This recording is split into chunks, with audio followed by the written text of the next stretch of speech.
صل على محمد وعجل فرجه. اعوذ باللہ من الشیطان الرجیم. بسم اللہ الرحمن الرحیم.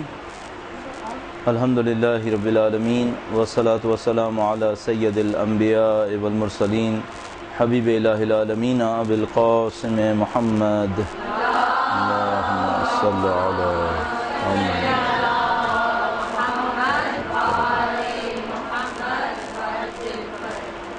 وعلی آلہ الطیبین الطاہرین سیما بقیۃ اللہ فی الارضین.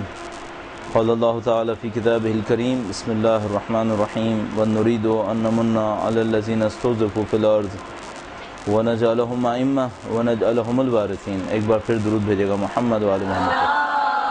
اللہ صلی علی محمد وعجل فرجهم. گزشتہ ہفتے ہم نے وقت کے امام کی ذات مقدس کے حوالے سے، ان کے وجود مقدس کے حوالے سے کچھ فرائض آپ کی خدمت میں پیش کیے تھے، اور ارادہ یہ تھا کہ ہم نصرت امام کے حوالے سے جو ہمارے سامنے ایک اہم سوال ہے وہ یہ کہ نصرت کس انداز میں کی جائے، اور نصرت کا جو بہترین تقاضا ہو سکتا ہے وہ کیا تقاضا ہوگا، اس کے بارے میں ہمارا ارادہ تھا کہ آج گفتگو کریں. جب ہم اس موضوع کو تھوڑا سا اور آگے بڑھاتے ہیں تو ہم سوچتے ہیں کہ ہم سمجھ پاتے ہیں کہ نصرت امام بہت مشکل ہے کہ دولت کے ذریعے سے ہو پائے، اور ہم یہ سمجھ پاتے ہیں کہ نصرت امام صرف اسلحے کے ذریعے سے ہونا یہ بھی بہت مشکل ہے. اس کی وجہ یہ ہے کہ بہت دفعہ ایسا ہوا ہے کہ بہت ساری دولتیں کسی خاص مقصد کے لیے جمع ہوئی ہیں اور اس کے بعد صحیح جگہ کام نہیں آئی ہیں. بہت دفعہ ایسا ہوا ہے کہ طاقتیں، توانائیاں کہیں جمع ہوئی ہیں، جمع کرنے والوں کا ہدف کچھ اور تھا لیکن وہ طاقتیں اور توانائیاں کہیں اور کام آ گئی ہیں. اور اس سے ملحق ایک اور گفتگو بھی ہے جو اسی موضوع کو سپورٹ بھی کر رہی ہے، اور ایک علیحدہ موضوع بھی ہے، وہ یہ کہ ہمیں معاشرے میں کون سا کام کرنا سب سے زیادہ مفید لگے گا، کس کام کو انجام دیں تو وہ سب سے زیادہ مفید کام ہوگا. ظاہر ہے کہ یہ خود بخود متصل ہو جاتی ہے اس بحث سے جس کو ہم نصرت امام کی بحث سے تعبیر کر رہے ہیں. آپ معاشرے کے اندر کتابیں چھاپیں، یہ مفید ہے، آرگنائزیشنز بنائیں، ملیٹنٹ ونگز بنائیں، مسلحانہ جدوجہد جس کو ہم لوگ کہیں گے، یا مثال کے طور پر پیسہ بنائیں، لوگوں کو روزگار دیں، لوگوں کو صحت دیں، سماجی امور کے اوپر توجہ دیں، دین کی تبلیغ کریں. کون سا کام زیادہ مفید کام ہوگا اور ان کاموں کے پیچھے ہدف کیا ہے، یہ تیسری گفتگو ہے. بس پہلی گفتگو نصرت امام کے حوالے سے، دوسری گفتگو معاشرے کے اندر کیے جانے والے کاموں کے اعتبار سے کہ ان میں مفید ترین کام کون سا ہو سکتا ہے، اور تیسری بات میں نے کیا خدمت میں عرض کیا آپ کے، ان تمام کاموں کے پیچھے ہدف کیا ہے، حتیٰ امام کی تشریف آوری کے پیچھے ہدف کیا ہے، اصل دنیا کی تشکیل کے پیچھے ہدف کیا ہے، ہم اور آپ جو کچھ کر رہے ہیں اس کے پیچھے ہدف کیا ہے، کائنات کیوں بنی ہے اصلا. تو آپ دیکھتے ہیں ہدف کی بحث کو ہم بہت زیادہ طولانی بحث میں تبدیل کر سکتے ہیں. اور یہ تین موضوعات ہیں، اور ایک موضوع وہ تھا جس کے اوپر پچھلے ہفتے ہم نے اختتام کیا تھا، اور ہم نے آپ کی خدمت میں عرض کیا تھا کہ شاید انسان کی زندگی خلاصہ ہوتی ہے اس کی عادتوں کے اندر. عادتیں بنیادی ترین کام ہے، عادت کو تبدیل کرنا مشکل ترین کام ہے. اور یہ آپ کی خدمت میں عرض ہوا تھا کہ ہم اور آپ جو کچھ اس دنیا کے اندر ہیں تقریباً 100% عادتوں کا نتیجہ ہے، اور جو کچھ برزخ میں ہوں گے شاید سوائے عادتوں کے کچھ نہیں ہوں گے. وہاں صرف عادتیں ہی ہوں گی جو ہمیں تشکیل دے رہی ہوں گی، ہمارے اطراف کو تشکیل دے رہی ہوں گی. اور یہ بہت انٹرسٹنگ ٹاپک ہے، انسان کی برزخ کی زندگی. یہ چوتھا ٹاپک ہے جو اس سے متصل ہے.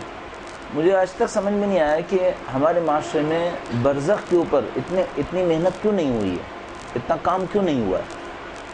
اگر ہم نے دین کے نام پر آخرت کے سمجھنے کے لیے کوئی کام بھی کیا ہے تو ہم نے محشر سے شروع کیا ہے، اور ہم نے یہ سوچا ہے کہ میدان حشر میں یہ ہوگا، اور جنت میں، جہنم میں، اور اس وادی کو ہم نے تھوڑا بہت سمجھنے کی کوشش کی ہے. لیکن بہت کم لوگ ہیں جنہوں نے برزخ کے اوپر محنت کی ہے.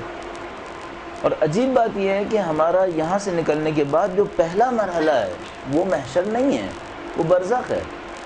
اور دوسرا ایک عجیب معاملہ یہ ہے کہ شاید ہم میں سے کسی کے پاس بھی توانائی نہ ہو کہ ہم اپنے محشر کے بارے میں، قیامت کے بارے میں کوئی چیز جان سکیں اپنے ذرائع کو استعمال کر کے، وسائل کو استعمال کر کے، لیکن خدا متعال کی طرف سے یہ راستہ ممکن ہے کہ ہم برزخ کو جان سکتے ہیں اور برزخ کے بارے میں علم حاصل کر سکتے ہیں۔ تو مجھے سمجھ میں نہیں آیا کہ جس سے ہمارا براہ راست تعلق ہے اس کو ہم نے کیوں نظر انداز کیا ہے۔ اور جو مجھے ابھی تک سمجھ میں آتا ہے، اور میں بار بار اپنے اوپر اس لیے رکھ رہا ہوں کہ اگر غلطی میں نے کوئی کی ہے تو وہ میرے اوپر آ جائے گی، جو ابھی تک سمجھ میں آتا ہے وہ یہ کہ شاید ہم برزخ کے ذریعے سے تربیتی امور میں زیادہ مدد لے سکتے ہیں محشر اور قیامت کے مقابلے میں۔ یعنی اگر ہم انسانوں کی نفوس کی تربیت کے حوالے سے گفتگو کریں جنت اور جہنم کی اور میدان حشر کی، شاید اس کی تاثیر نسبتاً کم ہوگی، یا میں اب تک ایسے سمجھ پا رہا ہوں جتنی تاثیر برزخ کی گفتگو کی ہوگی۔ تو مجھے سمجھ میں نہیں آیا کہ ہم نے برزخ کو کیوں نظر انداز کیا ہے، اور اس نظر انداز کرنے کی وجہ سے معمولاً ہمیں دین سمجھنا اور سمجھانا بہت مشکل پڑ رہا ہے۔ اور سمجھنے اور سمجھانے کا میرا مطلب صرف لفظ سمجھنا اور سمجھانا نہیں ہے، یعنی دین کو اپنی روح کے اندر سمجھنا اور دین کو دوسروں کی ارواح کے اندر سمجھانا، یہ ہمیں بہت مشکل پڑ رہا ہے۔ اور اسی خاطر ہمارے لیے بہت مشکل ہو گیا ہے کہ ہم دوسروں کی یا اپنی عادتوں کو تبدیل کر سکیں۔ اس کی وجہ یہ ہے کہ جو مجھے سمجھ میں آتا ہے وہ یہ کہ ہم نے جو تربیت کا انتہائی اہم عنصر تھا یعنی برزخ، اس کو حذف کر دیا، اور اس کو حذف کرنے کے نتیجے میں وہ جو تربیتی امور میں آسانی جہاں سے مل سکتی تھی اب سختی ہے ہمارے پاس۔ بہت کم خوش قسمت ایسے کوئی دینی تبلیغ کرنے والے ہوں گے جن کی بات سے معاشرے میں انسانوں کے اندر تبدیلی آتی ہو، بہت کم ہے، شاذ و نادر ہیں جن کے کہے سے انسانوں کی ارواح میں تبدیلی آتی ہے، ورنہ معمولاً ایسا ہوتا ہے کہ دین کی تبلیغ گویا ایک طرح کی نعوذ باللہ تعالی فن کی نمائش بن گئی ہے کہ آپ نے اپنے ایک فن کا اظہار کیا ہے، لوگ اس کے اوپر تحسین کرتے ہیں اور گھروں کو چلے جاتے ہیں اور آپ بھی خوش ہوتے ہیں کہ میں نے فن کا اچھا اظہار کیا ہے۔ لیکن اس کے پیچھے جو اصل ہدف تھا وہ یہ کہ ہم نفوس انسانی کی تربیت کریں، اپنی تربیت کریں، اور اس کے ذریعے سے ایک منصفانہ عادلانہ الہی معاشرے کو قائم کریں۔ ان اہداف کے اوپر توجہ ہماری بہت کم رہ گئی ہے، اور جب آپ ان اہداف پہ توجہ دینے لگتے ہیں تو آپ کو اندازہ ہوتا ہے کہ دین کی تبلیغ واقعاً مشکل کام ہے۔ نفس انسانی کو تبدیل کرنا بہت مشکل ہے اگر تبدیل کرنے کا ارادہ نہ کر رہا ہو۔ اللہ سے نصرت طلب کرے تو خدا متعال بہت سارے وعدے کرتا ہے، والذین جاہدوا فینا لنہدینہم سبلنا، اور اس طرح کی دسیوں وعدے۔ بہرحال ان تمام ابحاث کو ہم ایک طرف لا سکتے ہیں، ایک چیپٹر کے اندر لا سکتے ہیں جس کو اب ہم ڈسکس کرنا چاہتے ہیں۔ اس میں نصرت امام بھی شامل ہے کہ ہم امام کی نصرت کیسے کریں گے، اس میں معاشرے کے اندر کیا کردار ہمیں ادا کرنا چاہیے، وہ گفتگو بھی شامل ہے، اور یہ کہ ہمارا ہدف کیا ہے ان تمام باتوں کے پیچھے، اور یہ جو ہم نے برزخ پہ کم توجہ دی ہے اس مشکل کو بھی ہم کس طریقے سے حل کر سکتے ہیں۔ دوسری گفتگو کے اندر یعنی معاشرے کے اندر ہمارا ہدف کیا ہے، ایک کمپلیکیشن آپ کی خدمت میں عرض کرتا چلوں۔ ہر دینی کام کے پیچھے معمولاً ہر دینی کام کے پیچھے کوئی اس کے نتیجے میں آنے والا سائیڈ ایفیکٹ ہے۔ ہمیں دینی کام کو اس طرح سے کرنا ہوگا کہ وہ سائیڈ ایفیکٹ نہ آئے ہمارے پاس، اور ہم میڈیکل سائنسز کی طرح نہیں ہیں کہ اپنے سائیڈ ایفیکٹ کو فوراً سمجھ سکیں۔ میڈیکل سائنسز میں گرچہ ایک نسل وقت چاہیے ہوتا ہے بعض اوقات سائیڈ ایفیکٹ کو سمجھنے کے لیے، مثلا ممکن ہے کہ 25-30 سال وقت چاہیے ہوتا کہ آپ ایک میڈیسن کے سائیڈ ایفیکٹ کو سمجھ سکیں، لیکن بہرحال وہاں پر یہ موقع ہے کہ وہ اس کام کو کر سکتے ہیں۔ لیکن اگر آپ دین کے معاملے میں بات کریں تو اگر آپ نے ایک معاشرے کے اندر کوئی غلط دینی حکم جاری کر دیا، شاید 70 سال کے بعد پتہ چلے گا کہ آپ کے جاری کیے ہوئے غلط دینی حکم کا اثر کیا ہوا۔ تو آپ سوشل سائنسز کے اندر آپ کے پاس لیبارٹری نہیں ہے، پریکٹیکل سائنسز کے اندر آپ کے پاس لیبارٹری ہے۔ پریکٹیکل سائنسز کی آسانی یہ ہے کہ اس کے اندر لیب ہے، اور سوشل سائنسز کی مشکل یہ ہے کہ اس کے اندر کوئی لیب نہیں ہے۔ انسانی نسلیں اس کی لیب ہیں، اور انسانی نسل بعض اوقات 3 نسل وقت لے لیتی ہے کسی چیز کو ظاہر کرنے میں، یہ ہمارے ساتھ مشکل ہے۔ اور ظاہر دین کے معاملے میں اور زیادہ دشواریاں ہیں کہ آپ کا ایک کام اگر غلط ہوا تو وہ بدعت ہے، اور بدعت 100% حرام ہے اس معنی میں جس میں ہم کہنا چاہ رہے ہیں۔ تو ہمیں بہت زیادہ احتیاط کرنی پڑتی ہے اور ان سائیڈ ایفیکٹس کو مانیٹر کرنا پڑتا ہے۔ مثال کے طور پر آپ سوچ سکتے ہیں ہاں دین کے معاملے میں کیا سائیڈ ایفیکٹ آ سکتے ہیں۔ مثلا ممکن ہے آپ عبادات کے اوپر بہت زیادہ زور دیں، لوگ معاشرے سے کٹ جائیں، ممکن ہے لوگ آپ علم کے اوپر بہت زیادہ زور دیں، لوگ عمل سے دور ہو جائیں۔ ممکن ہے کہ آپ تنظیم کے اوپر بہت زیادہ زور دیں، لوگ تنظیم کو بت بنا لیں۔ ممکن ہے کہ آپ کتابوں کو چھاپنے کے اوپر زور دیں، پتہ چلے کہ ان کتابوں کا کوئی اثر نہیں ہے، صرف کتاب خانوں کی زینت ہیں۔ ممکن ہے کہ اب آپ میں جتنے آپ کام کہتے چلے جائیں، یہ بھی ممکن ہے، یہ بھی ممکن ہے، بالکل نفس انسانی کی طرح۔ اور یہ جو معاشرہ ہے یہ ایک بڑا نفس انسانی ہے، ایک بڑے کینوس کے اوپر۔ ہمارے اندر چھوٹے نفوس انسانیہ ہیں۔ اتفاقاً بعض علماء اس بات کے قائل ہیں کہ خود معاشرہ ایک علیحدہ وجود ہے۔ البتہ اس کی یہاں پہ کوئی ضرورت نہیں ہے، لیکن میں عرض کر رہا ہوں کہ یہاں پہ بہت سارے مسائل اس طرح کے بن سکتے ہیں۔ بہرحال ان تمام کو ہم سمیٹتے ہیں، اپنے ہدف کو جاننے کی کوشش کرتے ہیں، اور اب ہم ان تمام ابحاث کے پیچھے ایک نئی گفتگو کے اندر داخل ہوتے ہیں، جو میرا اپنے خیال ہے کہ ہم لوگ کا ایک مسنگ لنک ہوتا ہے۔ ہماری تعلیم کے اندر ایک مسنگ لنک ہے، وہ یہ کہ ہم خود نہیں سمجھ پا رہے ہیں کہ ہمیں پہنچنا کہاں ہے، کرنا کیا ہے۔ ہمارے سامنے اجمالی عبارات ہیں، مثال کے طور پر ہم یہاں سے جنت میں جانا چاہتے ہیں، اللہ کی رضایت حاصل کرنا چاہتے ہیں، قربتاً اللہ، اللہ کا قرب حاصل کرنا چاہتے ہیں، لیکن مجھے لگ رہا ہے کہ یہ ساری تعبیرات اجمال ہیں، ان میں تفصیل نہیں ہے، اور اس تفصیل کے نہ ہونے کی وجہ سے ہمیں بالکل پریسائزلی پتہ نہیں ہوتا کہ ہم نے اصل میں جو کام انجام دینا ہے وہ کیا کرنا ہے۔ لہذا پتہ نہیں میرے ساتھ کتنی دفعہ ہوا ہے کہ کوئی مجھ سے آ کر یہ پوچھتا ہے کہ ہم نماز پڑھتے ہیں، روزہ رکھتے ہیں، ہم عزاداری کرتے ہیں، کیا دین میں کوئی کام بچا ہے جو ہمیں کرنا ہے؟ اس کا مطلب کیا ہے؟ اس کے لیے بالکل کلیئر نہیں ہے کہ دین کیا ہے، اور یہ بہت دفعہ ہوا ہے، اور مجھے خدشہ ہے کہ بہت سارے لوگوں کے ساتھ یہ مشکل بنے گی اور بنتی ہوگی کہ وہ تھوڑا سا کام جب دین میں کرتے ہوں گے، عبادات کے اندر، علم کے اندر، تو اپنے آپ سے پوچھتے ہوں گے کہ اب کیا کرنا ہے۔ اور میں آپ سے عرض کر رہا ہوں یہ سوال 10ویں دفعہ ہو چکا ہے، اور ٹھیک ٹھاک پڑھے لکھے لوگوں کی طرف سے ہو چکا ہے، لہذا سمجھ میں آتی ہے بات وہی کہ لوگوں کے لیے کلیئر نہیں ہے کہ ہم نے کہاں پہنچنا ہے۔ اب میں نے عرض کیا آپ کے پاس اجمالی جوابات موجود ہیں، مثلا اللہ کا قرب حاصل کرنا ہے، یہ قرب کیسے نصیب ہونا ہے، اس قرب کی علامات کیا ہیں، آپ کو کتنا نصیب ہوا ہے، اور مثال کے طور پر ہمیں تزکیہ نفس کرنا ہے، تزکیہ نفس کی اصل باریکی کیا ہے، تزکیہ نفس میں کیا کرنا ہے، تزکیہ نفس کو کس طریقے سے حاصل کرنا ہے، اور پھر ہمیشہ ایک سوال، میں کہاں پر ہوں؟ قرب خدا حاصل کرنا ہے، میں قرب خدا میں کہاں پر ہوں؟ اس کے پیرامیٹرز کیا ہوں گے جو مجھے بتا سکیں کہ میں قرب خدا میں کہاں پر ہوں؟ شاید بہت میتھمیٹیکل نہیں ہوگا، بہت کوانٹیٹیو نہیں ہوگا کہ آپ 10 میں سے 5 کے اسکیل پر آ گئے ہیں، مثلا 10 کے اسکیل میں 5 پر آ گئے ہیں، یہ ایسا نہیں ہوگا۔ یہ تو ظاہر کیفیتوں کے اوپر مبنی ہے، تو اس میں مقدار کم آتی ہوگی، لیکن یہ ہے کہ کچھ تو سمجھ میں آئے کہ ہم کہاں کھڑے ہیں۔ ایسا تو نہیں ہو کہ ہم ایسے ہی چلتے چلے جائیں اور ہم اپنی زندگیوں میں 40 سال کی بات سمجھ پائیں، خدا نہ کرے نعوذ باللہ کہ ہم اصلا صحیح راستے پہ تھے ہی نہیں 40 سال میں، ہمیں کچھ اور کر لینا چاہیے تھا۔ تو یہ خدشات سارے ہیں، اس کی خاطر ہم ایک گفتگو کرتے ہیں جس کا اب ہم عنوان تجویز کر سکتے ہیں، مثلا مقصد خلقت، مثلا ہدف خلقت، اور جو بھی عنوان آپ کے ذہن میں پھر بعد میں آتا رہے آپ اس کے لیے انتخاب کر سکتے ہیں۔ درود بھیجیں محمد و آل محمد۔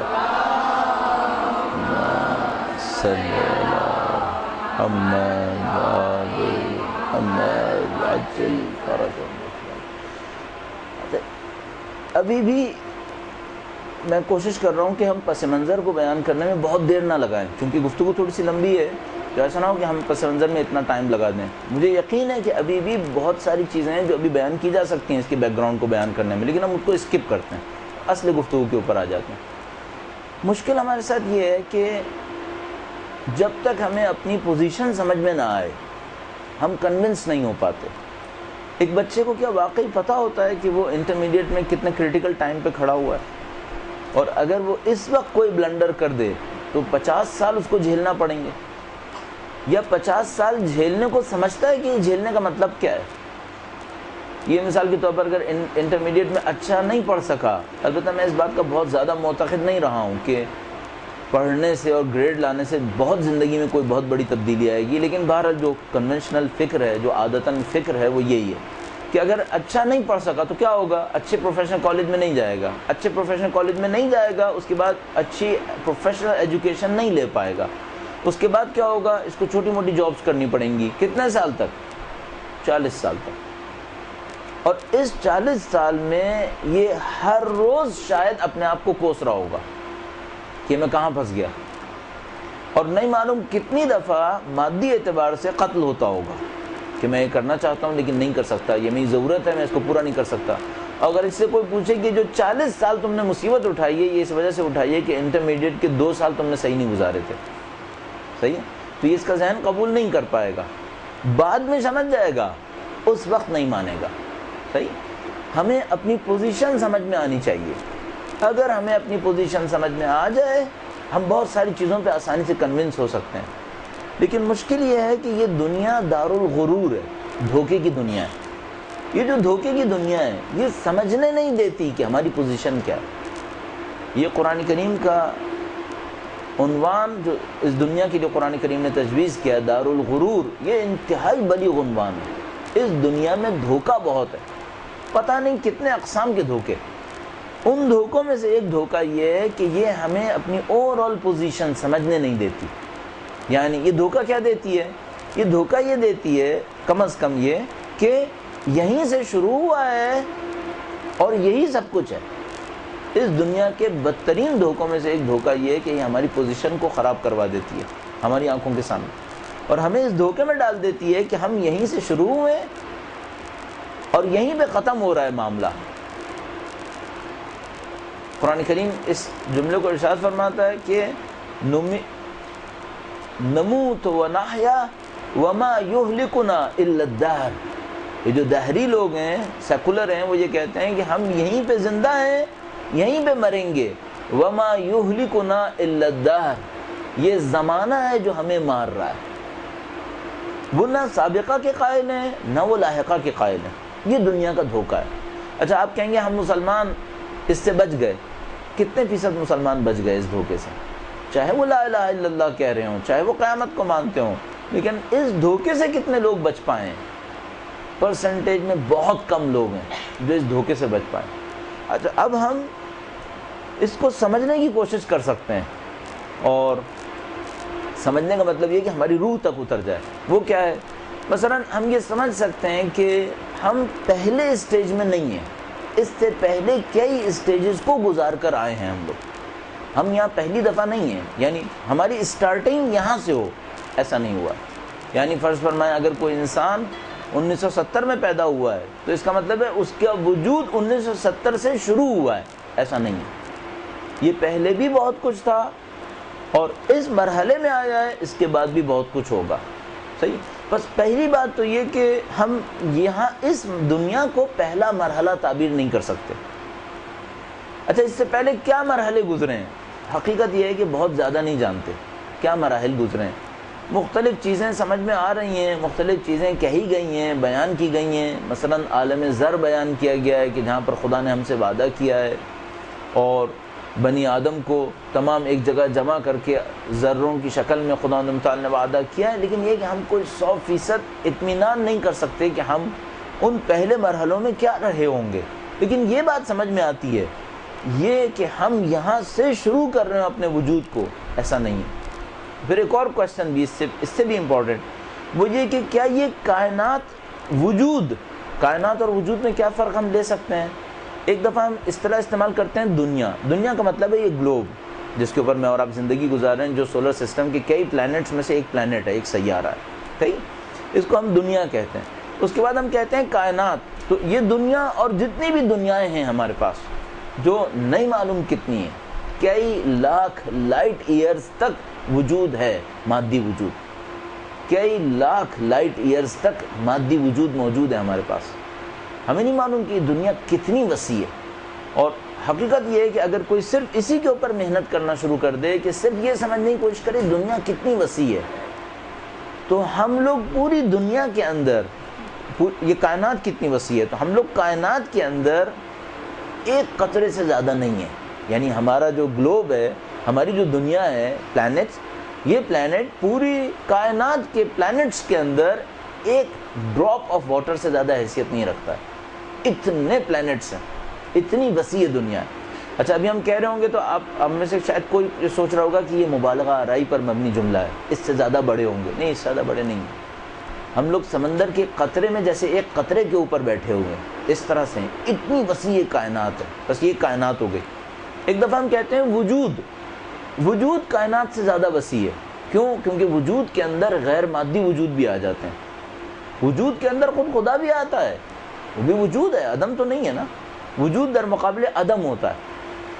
بس ہم 3 لیول پر بیان کر سکتے ہیں. ایک ہم کہتے ہیں دنیا جو ہمارا گلوب ہے، پلانٹ ہے. ایک ہماری کائنات ہے، یہ کائنات جو مادی کائنات ہے بہت وسیع ہے، اور میں نے بتایا کئی لاکھ لائٹ ایئرز تک ہے. کب بنی تھی یہ کائنات؟ اندازہ ہے لوگوں کا کہ 15 ارب سال پہلے، 15 ارب سال پہلے یہ کائنات بنی ہوگی. اور اندازاً 5 ارب سال پہلے وہ سولر سسٹم بنا ہوگا جس کے اندر میں اور آپ اس وقت زندگی گزار رہے ہیں. یعنی یہ سورج جو ہمارا سورج ہے، اور یہ سیارہ جس کے اوپر ہم لوگ زندگی گزار رہے ہیں. یہ جو کائنات ہے جس کو بنے ہوئے 15 ارب سال ہو گئے ہیں، کیا یہ کائنات وجود کا آغاز ہے؟ یہاں سے وجود شروع ہوا ہے. 15 ارب سال پہلے وجود شروع ہوا ہے، جبکہ وجود میں خود خدا بھی شامل ہے. اس کی تو کوئی حد ہی نہیں ہے. اس کا مطلب یہ ہے کہ وجود پتہ نہیں کب سے ہے. اب آپ تصور فرمائیے، نہ ہم اس دنیا میں آنے والے جب آتے ہیں تو پہلا مرحلہ ہوتا ہے، ہم اس سے پہلے بھی مراحل میں تھے، اور نہ یہ کائنات وجود کا پہلا مرحلہ ہے. نہیں، اس کائنات سے پہلے بھی بہت کچھ ہے. صحیح ہے. اور اس کائنات کے پیچھے بھی بہت کچھ ہے جس کا اس سے کوئی تعلق نہیں ہے. وہ بالکل انڈیپینڈنٹ ہے، کیونکہ وہ مادے پہ نہیں ہے، اور یہ ساری کائنات مادے کے اوپر ہے. آپ اس بات کو احساس فرما رہے ہیں کہ ہم مثال کے طور پر یہ جو مادی کائنات دیکھ رہے ہیں، اس کے پیچھے بہت کچھ ہونا چاہیے جو مادہ نہیں ہے. مثلا آپ یہ نہیں سمجھے میں مائکروسکوپک فنومیناز کو کہہ رہا ہوں، نہیں، وہ بھی مادہ ہیں. جو مائکروسکوپ سے نظر آ رہا ہے وہ بھی مادہ ہے، اور جو کچھ آپ ٹیلیسکوپ سے دیکھیں گے وہ بھی مادہ ہوگا. ان کے پیچھے کچھ اور ہونا چاہیے، جیسے مثال کے طور پر فرشتے جو غیر مادی وجود ہیں. صحیح ہے. بس 2 باتیں اپنے ذہن میں ہم رکھ سکتے ہیں. نہ میرا یہاں پر آنا میرے وجود کا پہلا مرحلہ ہے، میں اس سے پہلے بھی کہیں تھا، اور نہ یہ جو مادی زندگی ہے، یہ جو مادی کائنات ہے جس کو بنے ہوئے 15 ارب سال ہوئے ہیں، یہ وجود کا پہلا مرحلہ ہے. اس کے علاوہ بھی ہے، بہت ہے. اب ہماری حیثیت کیا ہے؟ ہماری حیثیت یہ کہ ہم کچھ سفر طے کر کے آئے ہیں اور ایک اسٹیج میں آئے ہیں. یہ جو اسٹیج ہے یہ کتنے سال کا ہے؟ یہ لگ بھگ 60 65 سال 70 سال انسانی زندگی کے اوسط کے حساب سے، اوسطاً اتنا ہے.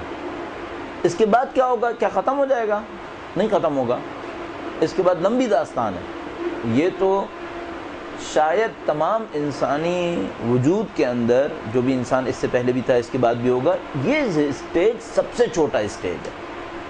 یہ جو دنیا ہے یہ سب سے چھوٹا اسٹیج ہے اور سب سے پست اسٹیج ہے. اس کو لہذا اس کو دعائے ندبہ نے کیا کہا تھا؟ الدنیا دنیا، یہ دنیا پست جگہ ہے. یعنی ہم لوگ اس کی تعبیر کرتے ہیں اور اس کو ایک دائرے سے ہم تعبیر کرتے ہیں. شاید میں نے پچھلی دفعہ آپ کی خدمت میں عرض کیا ہو، اور مجبور ہوں کہ اس کو میں ڈرا کر دوں آپ کے سامنے تاکہ آسانی ہو جائے گی. جب ہم اس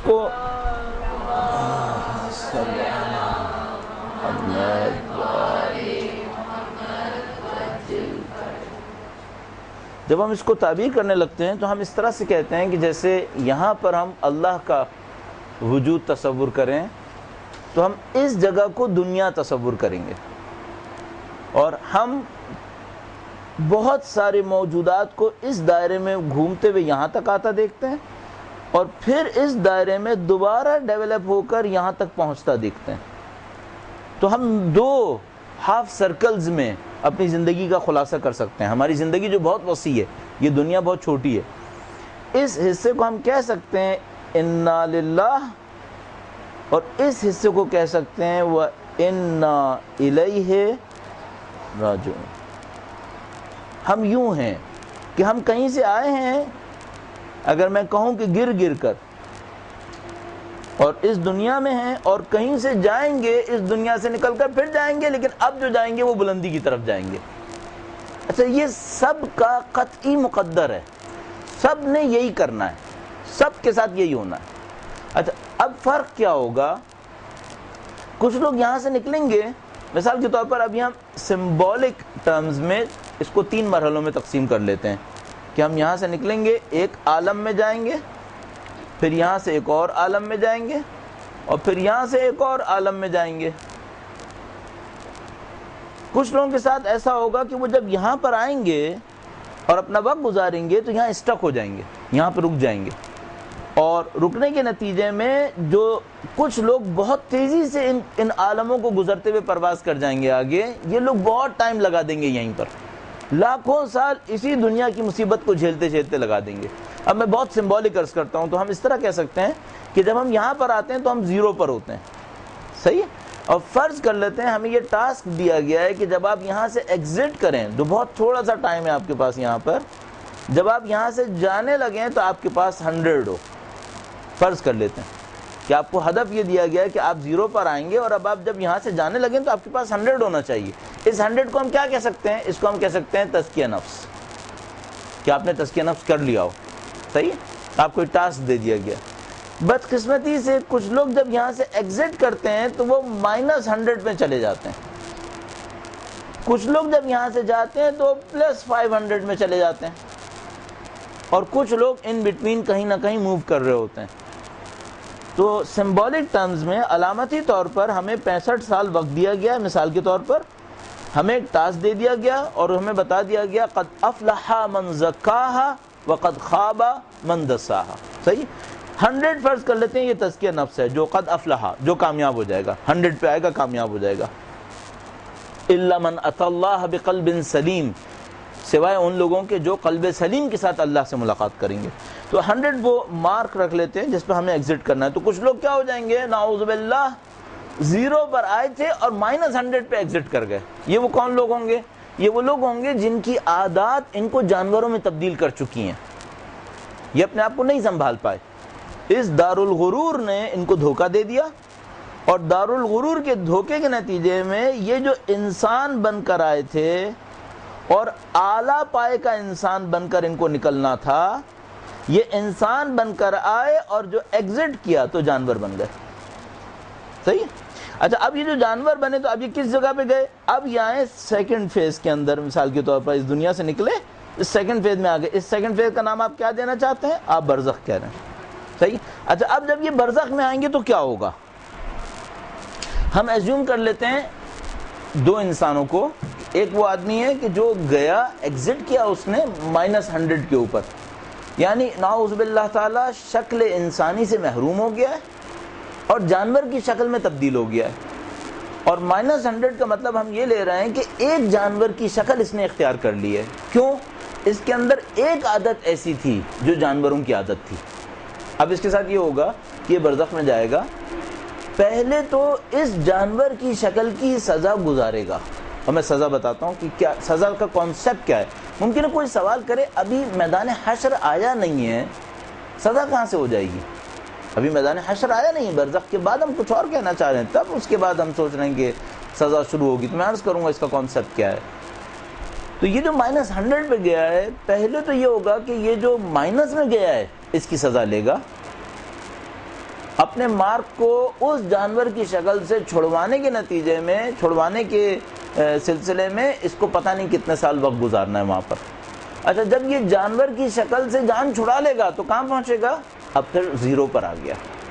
کہاں پر آیا؟ جہاں پر یہ اس دنیا میں آیا تھا، صحیح؟ اچھا، اور اس کو ایگزٹ کرنا تھا 100 کے اوپر، پھر دوبارہ برزخ میں رہے گا اور جل جل کے کڑ کڑ کے وہ 100 اچیو کرے گا جس پہ اس کو ایگزٹ کرنا تھا، صحیح؟ اب برزخ سے فارغ ہو جائے گا؟ نہیں، اب جو برزخ میں اس کو 100 اچیو کرنا تھا اس کا دور شروع ہوگا۔ اس کا مطلب ہے یہ لاکھوں سال برزخ میں ہے، اس کی برزخ ختم نہیں ہو رہی ابھی۔ اچھا، یہ وہ ہے جو -100 پہ ایگزٹ کر گیا ہے۔ ہمارے پاس تصوراتی طور پر تھیوریٹیکلی کم از کم 7 جانوروں کی شکلیں اس پر آ سکتی ہیں، 7 جانوروں کی شکلیں اس کے اوپر آ سکتی ہیں۔ اس کا مطلب ہے کہ ہم تھیوریٹیکلی سوچ رہے ہیں کہ -700 پر ایگزٹ کر سکتا ہے یہ۔ اچھا، اگر یہ 7 جانوروں کی شکل کے ساتھ ایگزٹ کر گیا پھر کیا ہوگا؟ اب اس کو پہلے -700 کو کور کرنے کے لیے لاکھوں سال گزارنے اور ان کی عذابوں کو جھیلتا رہے، جس کی شکل میں ابھی آپ کی خدمت میں عرض کروں گا، پھر زیرو پہ پہنچے گا، اور اس کے بعد پھر زیرو سے وہ 100 کراس کرے گا جو اس دنیا میں کر لینا چاہیے تھا، اس کے بعد برزخ کے اس 100 کو لے گا جو اس نے برزخ میں کرنا تھا۔ نتیجہ یہ کہ اس کا نہیں معلوم کیا ہونا ہے اس کے ساتھ۔ صحیح ہے. اچھا جب یہ سب سے فارغ ہو جائے گا اب کہاں جائے گا؟ اب میدان حشر میں جائے گا. اب سوال جواب شروع ہوگا. آپ سمجھ رہے ہیں آپ کے سامنے راستہ کتنا لمبا ہے؟ ہم نے یہ نہیں سمجھا ہے. ہمارے سامنے قطعاً کلیئر نہیں ہے کہ ہم کیا کر رہے ہیں, ہم کس جگہ پر آئے ہوئے ہیں. اگر ہمارے سامنے کلیئر ہو کہ ہم کس جگہ پر ہیں تو ہم لوگ سوائے ان مراحل کے کچھ نہیں سوچیں گے. اچھا اس کو ہم آخرت تعبیر کرتے ہیں. ہماری جو ویکیبلری اس سوسائٹی کے اندر بنی ہوئی ہے اس کا مطلب آخرت اس کی شروع ہوتی ہے میدان حشر سے. یہ آخرت ہے, اس کے بعد کے مرحلے بھی آخرت ہیں, لیکن آخرت کا پہلا مرحلہ یہ ہے.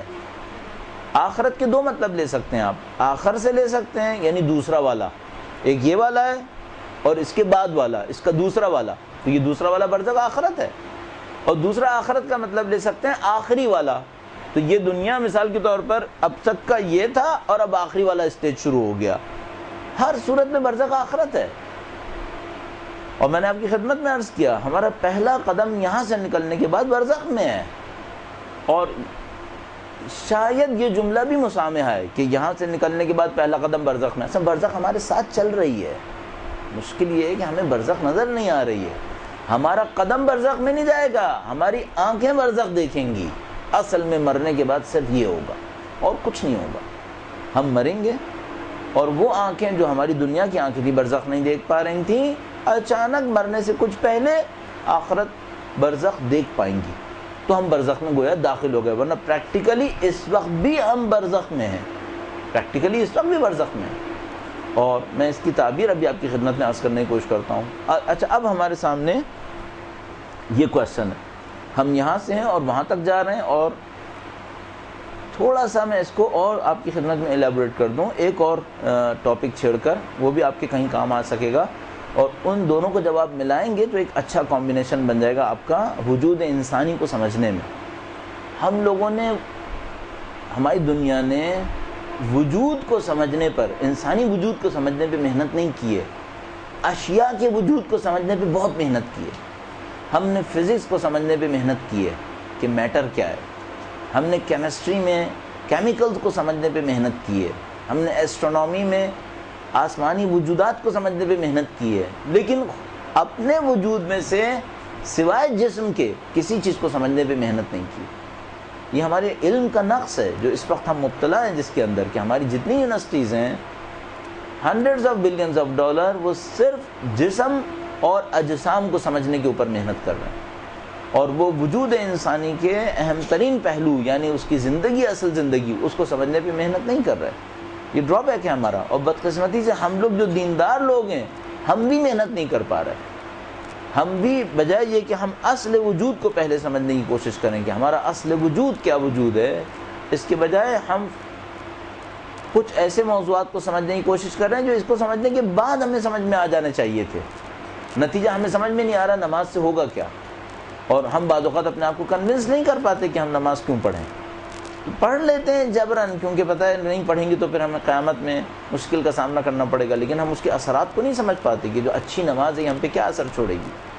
اور اسی طرح اخلاقیات کے اندر ہمارے سامنے ضعف آتا ہے. تو ہم ایک اور گفتگو کرتے ہیں اور اس مسئلے کو تھوڑا سا اور ایلیبریٹ کرتے ہیں. درود بھیجیں محمد و آل محمد.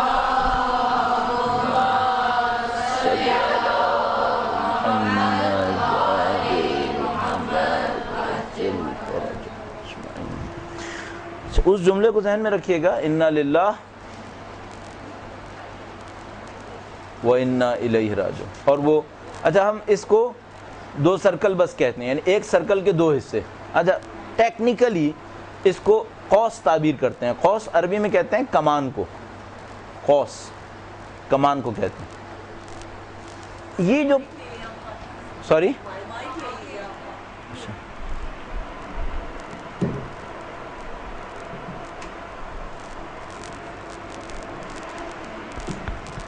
اس کو ہم قوس تعبیر کرتے ہیں, یہ کمان ہے, ٹھیک ہے. اور یہ جو کمان ہے جو یہاں پہ نیچے گر رہی ہے اس کو ہم قوس نزول تعبیر کرتے ہیں, نازل ہونے والی کمان. اور یہ جو کمان اوپر جا رہی ہے اس کو ہم قوس صعود تعبیر کرتے ہیں, یعنی چڑھنے والی یا اوپر جانے والی کمان. صحیح.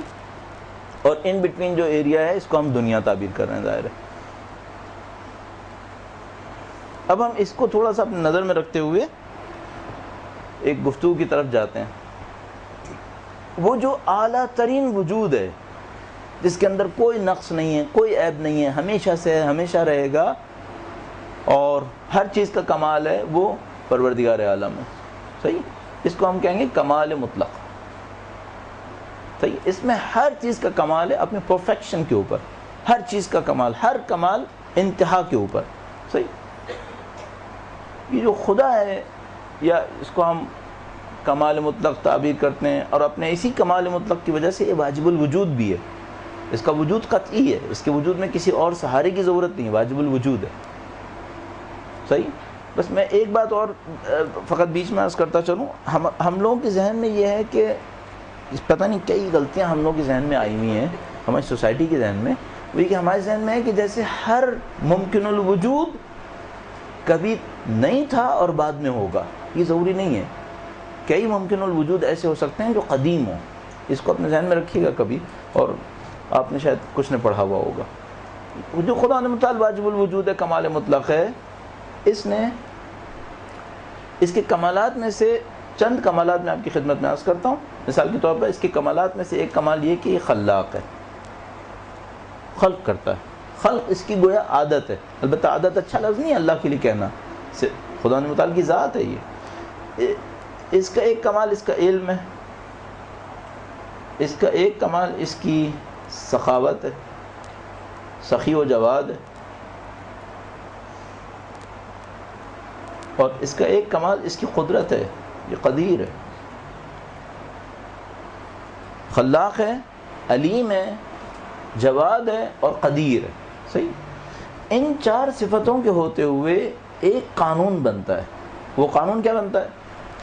ہر وہ چیز جس کے خلق کا امکان ہو وہ خلق کر دے گا اور خلق ہو چکی ہے. بس ہر وہ چیز، ہر وہ وجود، ٹیکنیکلی اسپیکنگ، ہر وہ وجود جس کے خلق کا امکان ہوا، خلق ناممکن نہ ہو، خدا خلق کر دے گا اور وہ خلق ہو چکا ہوگا. ختم. مثال کے طور پر کیا خدا کوئی ایسی مخلوق خلق کر سکتا ہے جس میں اللہ کے تمام کمالات شامل ہوں، اللہ کے سارے کمال ہوں، صرف ایک کمی ہو؟ خدا خالق. اب دو خالق تو نہیں خلق کر سکتا نا. یعنی خدا یہ تو نہیں کر سکتا کہ میں ایک کو خلق کروں گا اور وہ مخلوق نہیں ہوگی. نہیں. اب اگر خدا خلق کرے گا تو وہ خالق نہیں ہوگی، مخلوق ہی رہے گی. ٹھیک ہے نا. تو کیا خدا ایسی مخلوق خلق کر سکتا ہے جس میں خدا کے سارے کمالات ہوں؟ ہاں، ہو سکتا ہے. خدا اپنے سارے کمالات کسی مخلوق کو دے دے. صحیح ہے. نہ کہ تفویض کر دے کہ میرے پاس ختم تیرے پاس چلے گا. نہیں، ایسا نہیں. عطا کر رہا ہے. ٹھیک ہے. عطا کرتا ہے. اس مخلوق کے اندر خدا کے سارے کمالات آ جاتے ہیں اور پھر بھی وہ مخلوق ہے. خالق تو نہیں بن سکتا، یہ تو ناممکن ہے. ٹھیک ہے نا. خالق نہیں بن سکتا کیا مطلب؟ یعنی وہ اپنے وجود میں مخلوق نہ رہے، یہ نہیں ہو سکتا. کیونکہ خدا نے خلق کیا، مخلوق تو وہ رہے گا ہمیشہ. ٹھیک ہے. یہ ذات کیا ممکن ہے؟ ہاں ممکن ہے. کون ہے پھر یہ؟ ہم کہہ سکتے ہیں اللہ کے نبی ہیں. صحیح ہے.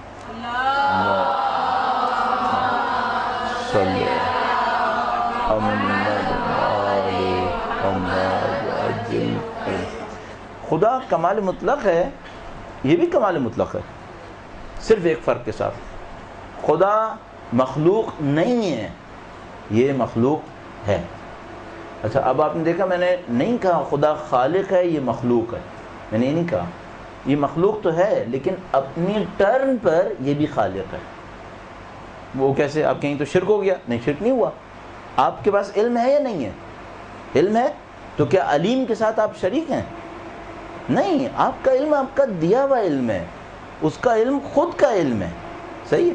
تو ہم خدا کی صفات کو اگر کسی مخلوق کے اندر دیکھتے ہیں تو یہ شرک نہیں ہے. آپ کے پاس ارادہ ہے یا نہیں ہے؟ ہے ارادہ. آپ زندہ ہیں یا نہیں ہیں؟ زندہ ہیں. تو خدا حی ہے اور آپ بھی حی ہیں. تو ہم کہیں گے نہیں، میرا اور آپ کا حی ہونا محدود ہے اور خدا نے متعال کا حی ہونا لا محدود ہے. میرے اور آپ کے پاس علم محدود ہے، غلطی کا امکان ہے، عطا کیا ہوا ہے. اس کے پاس علم ہے، نہ غلطی کا امکان ہے، نہ عطا کیا ہوا ہے، نہ محدود ہے بلکہ لا محدود ہے. صحیح. بس خدا نے متعال کی اوصاف کا کسی بندے سے نسبت دینا اس فرق کو ذہن میں رکھتے ہوئے یہ شرک نہیں ہے. ہم اور آپ ہیں نا اس طرح سے. ٹھیک ہے. بس یہ خالق، یہ مخلوق ہے. میں نے عرض کیا اپنے باری پہ خود بھی خلق کرے گا، ٹھیک ہے، اور آپ بھی خلق کر رہے ہیں. میں نے پچھلی دفعہ آپ کی خدمت میں شاید عرض کیا تھا، نہیں کیا تھا، ہم اور آپ مسلسل خلق کر رہے ہیں. صرف ہم لوگ وہ خالق ہیں جس کو اپنے مخلوق کے بارے میں پتہ نہیں ہے، اور مریں گے تو نظر آئے گی ساری.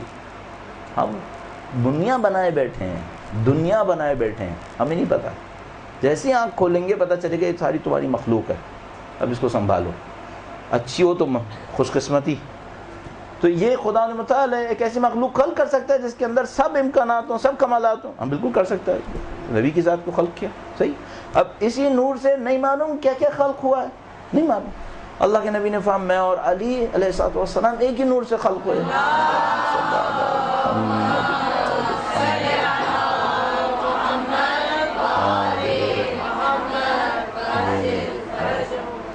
ہمیں کچھ نہیں معلوم. مثلا انوار طاہرہ اہل بیت اطہار علیہ السلام کس مراحل پر ہیں، یہ ہماری گفتگو میں شاید نہیں آنی چاہیے، ہمیں پتہ بھی نہیں ہے.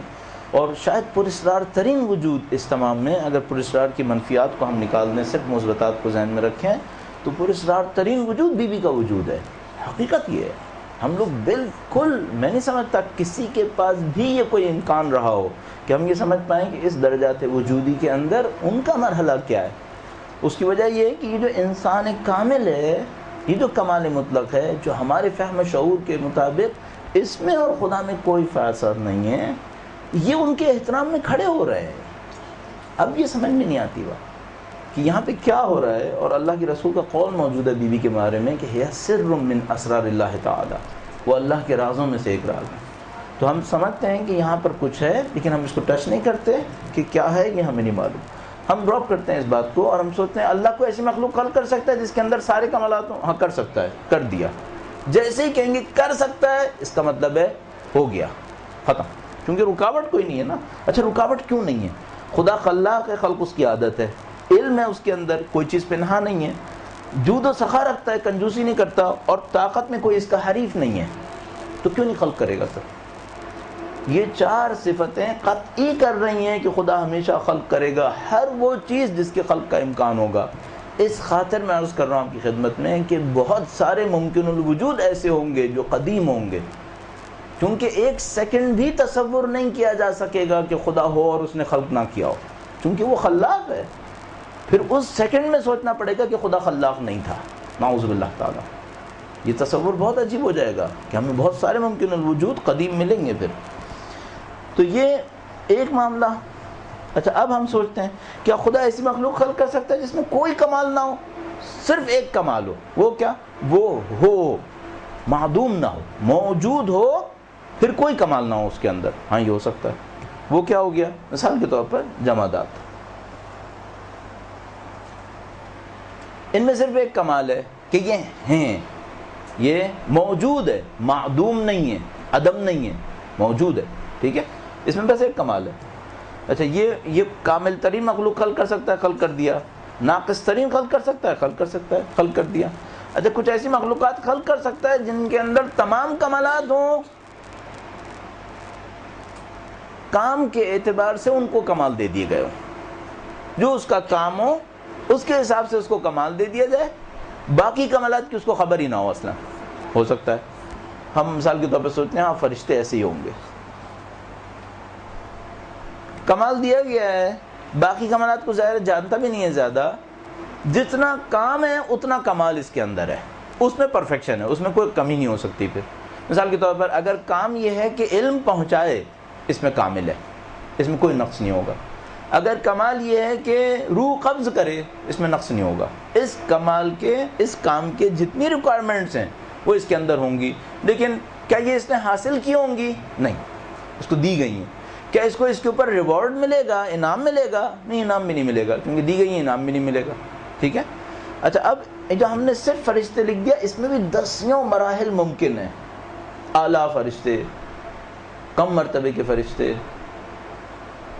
اب ایک بہت کریٹیکل کویشچن ہے جو ہماری سوسائٹی پھر مس کر رہی ہے اس کو، اور ہمیں اپنی سوسائٹی میں بہت سارے کویشچنز کئی نسل پہ جا کے صحیح کرنے پڑیں گے.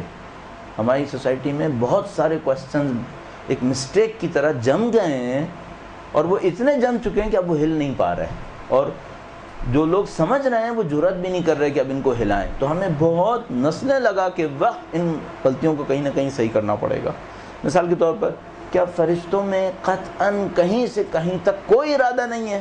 کوئی فرشتہ اس کیٹیگری کا نہیں ہے جس میں ارادہ ہوتا ہو.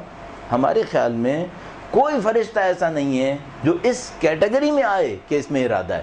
ہمارے خیال میں ایسا کوئی فرشتہ نہیں ہے. اور ہم خود قبول کر رہے ہیں کہ کسی فرشتے کو سزا ملی ہو اور سید الشہداء نے شفاعت کی ہو. صحیح؟ اللہم صلی علی محمد.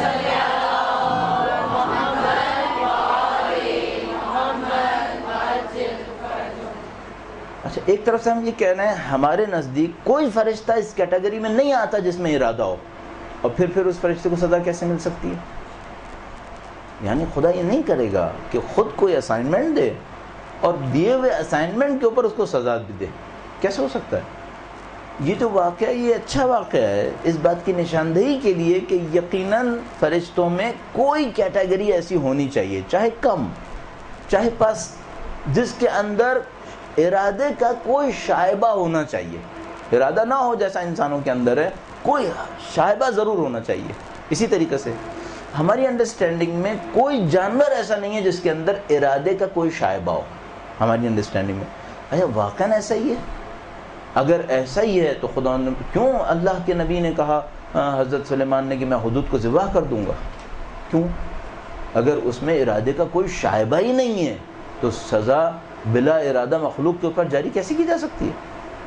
کیا کوئی نبی پتھروں کے اوپر سزا جاری کرے گا، قصاص جاری کرے گا؟ اور اس کے بعد وہ ہدہد آئے اور قوم کے اوپر دلیل دے کہ اس خدا کو خلق نہیں، عبادت نہیں کرتے جس نے ان کو خلق کیا ہے. یعنی اللہ کی عبودیت کے اوپر دلیل لائے اللہ کی خالقیت سے، اور اس کے بعد ہم کہہ رہے ہیں نہ اس کے اندر عقل ہے نہ اس کے اندر ارادہ ہے. سزا بھی ملتی ہے، دلائل بھی اقامے کرتا ہے اللہ کی توحید کے اوپر، عبودیت کے اوپر، اور ہم کہہ رہے ہیں نہ اس میں عقل ہے نہ اس میں ارادہ ہے. یہ کہاں سے تصور آ رہا ہے؟ یعنی ہم سمجھ میں نہیں آ رہی بات. اس کا مطلب یہ سمجھ میں آتی ہے اجمالاً، وہ یہ کہ فرشتوں میں کوئی کیٹیگری ہونی چاہیے چاہے کم ہی صحیح، جس میں نہ پورا ارادے کا کوئی شائبہ ہونا چاہیے، ورنہ وہ واقعہ صحیح نہیں ہونا چاہیے پھر. اور اتفاقاً وہ واقعہ مضبوط ہے. اور یہ جو قرآن کریم کی حضرت سلیمان اور حدود کے درمیان مکالمہ ہے، یہ قطعاً ثابت کر رہا ہے کہ جانوروں کے اندر ارادے کا کوئی شائبہ اور عقل کا کوئی شائبہ ضرور ہونا چاہیے. شائبے کا مطلب ہے کم از کم جھلک، کوئی نہ کوئی جھلک، یعنی سایہ ضرور ہونا چاہیے. ٹھیک ہے، نہ وہ ارادہ ہو جو انسانوں کے اندر ہے. ٹھیک ہے، بہرحال ہم نے کم سے کم فرشتوں کو ایسے سمجھا ہے تو ہم نے اس کو یہاں پہ لکھ دیا.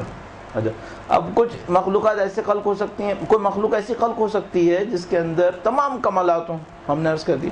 کوئی مخلوق ایسی خلق ہو سکتی ہے جس کے اندر کوئی کمال نہ ہو سکتی ہے، وہ بھی عرض کر دی جمادات. کوئی مخلوق ایسی خلق ہو سکتی ہے کہ ویسے تو وہ زیرو ہو، کوئی کمال نہ ہو، اس کے اندر ایک کمال ہو بس. یہ بھی ہو سکتی ہے، ہاں ہو سکتی ہے. مثلاً کیا ہے؟ مثلاً نباتات، ان کے اندر جمادات کی طرح وجود ہے، ایک کمال ہے، اور ایک اضافی کمال ہے. وہ کیا ہے؟ ان کے اندر رشد بھی ہے، گروتھ بھی ہے، گروتھ بھی کرتے ہیں. اچھا، پھر میں عرض کر رہا ہوں ہماری فی الحال کی انڈرسٹینڈنگ یہ ہے کہ جمادات اور نباتات میں نہ شعور ہے نہ ارادہ ہے. ہماری فی الحال کی انڈرسٹینڈنگ یہ ہے، سیویئرلی ڈیمیجڈ ہے، یہ بہت برے طریقے سے یہ مخدوش ہے. یہ فکر یوں احساس ہوتا ہے جیسے یہاں کوئی بھی چیز ایسی نہیں ہے جس کے اندر ارادہ اور شعور نہ ہو. لیکن بہرحال اس وقت ہماری انڈرسٹینڈنگ یہ ہے کہ ان جمادات میں، ان نباتات میں شعور نہیں ہے، ارادہ نہیں ہے. اس میں صرف ایک کمال ہے کہ یہ موجود ہے، اور اس میں کمال وجود کے اوپر ایک اور کمال ہے کہ اس کے اندر رشد بھی ہے. ٹھیک ہے. اچھا، اب اس سے بڑھ کر کوئی اور ہو سکتی ہے؟ ہاں ہو سکتی ہے. وہ کیا ہے؟ ہماری انڈرسٹینڈنگ کے مطابق حیوانات، ان کے اندر دو کمال ہوئے، وجود بھی ہے، رشد بھی ہے، اور حرکت بھی ہے. کم سے کم ہماری جو رائج فکر ہے اس میں وجود ہے، اس میں رشد ہے، ڈیولپمنٹ ہے، گروتھ ہے اس کے اندر، اور اس کے اندر موومنٹ بھی ہے، ڈیلیبریٹ موومنٹ بھی ہے. اس کی نشانی کیا ہے؟ اس کی نشانی ہم لوگ اپنی زندگی میں دیکھ رہے ہیں کہ مثلا کسی پرندے کو بلاتے ہیں تو آ جاتا ہے، کسی پرندے کو پتھر بھی دکھاتے ہیں تو مثلا پرندہ پتھر دیکھ کے چلا جاتا ہے. بعض اوقات ایسا ہو رہا ہے. جانوروں کے اندر کثرت سے ہم دیکھ رہے ہیں، ان کو ٹرین کیا جا رہا ہے. بلکہ ابھی کچھ دن پہلے یہ ثابت ہوا کہ ڈالفنس جو ہیں وہ انسانوں کی طرح مکالمہ کرتی ہیں ایک دوسرے کے ساتھ. اور مثلا بندروں کے بارے میں پتہ نہیں کتنا زیادہ اس کے اوپر کام ہوا ہے اور مختلف چیزیں. بہرحال ہمارے پاس ابھی تک اتنا ہے. ٹھیک ہے. اچھا اب سوال یہاں پر ہے کرٹیکل، وہ یہ کہ کیا خدا ایسی کوئی مخلوق خلق کر سکتا ہے جو کمال اور نقص میں بالکل بیچ میں آ جائے؟ کر سکتا ہے؟ کیا مشکل ہے؟ نہیں اتنی جلدی نہ کریں جی، بیچ میں آ جائے. ٹھیک ہے، یہ ہو سکتا ہے؟ ہاں ہو سکتا ہے. اچھا اب کیا کوئی ایسی مخلوق خلق کر سکتا ہے جو کمال اور نقص میں کسی بھی مرحلے پر نہ ہو اور پوٹینشل ہو کہ کسی بھی مرحلے پہ پہنچ جائے؟ ہاں یہ بھی کر سکتا ہے. یعنی بعض کو ایسا خلق کر سکتا ہے کہ جو فکسڈ ہوں اپنے بریکٹ کے اندر، وہاں سے موو نہیں کریں گے. جیسے جمادات موو نہیں کریں گے ہماری انڈرسٹینڈنگ کے مطابق، کنونشنل انڈرسٹینڈنگ کے مطابق. نباتات موو نہیں کریں گے جیسا کہ ہم سمجھ رہے ہیں، اور حیوانات موو نہیں کریں گے جیسا کہ معمولاً رائج ہے. ہماری کنونشنل فکر یہ ہے کہ یہ بریکٹس موو نہیں کر رہی ہیں. صحیح ہے. تو کیا خدا متعال کو ایسی مخلوق خلق کر سکتا ہے جس کے اندر کوئی بریکٹ طے نہ ہو اور کسی بھی بریکٹ میں جانے کا امکان ہو؟ ہاں کر سکتا ہے. یہ ہے انسان.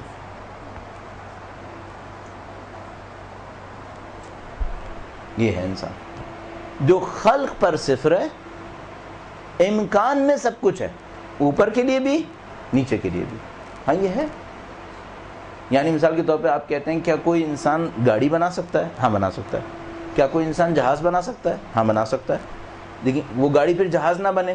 ہاں صحیح ہے. جہاز وہ گاڑی نہ بنے؟ یہ بھی صحیح ہے. کیا کوئی انسان کوئی ایسی مشین بنا سکتا ہے جو دیکھنے میں نہ گاڑی لگے نہ جہاز لگے اور بننے کو جب چاہے جہاز بنے جب چاہے گاڑی بنے؟ ہاں بنا سکتا ہے. ہم وہ ہیں انسان. صحیح ہے.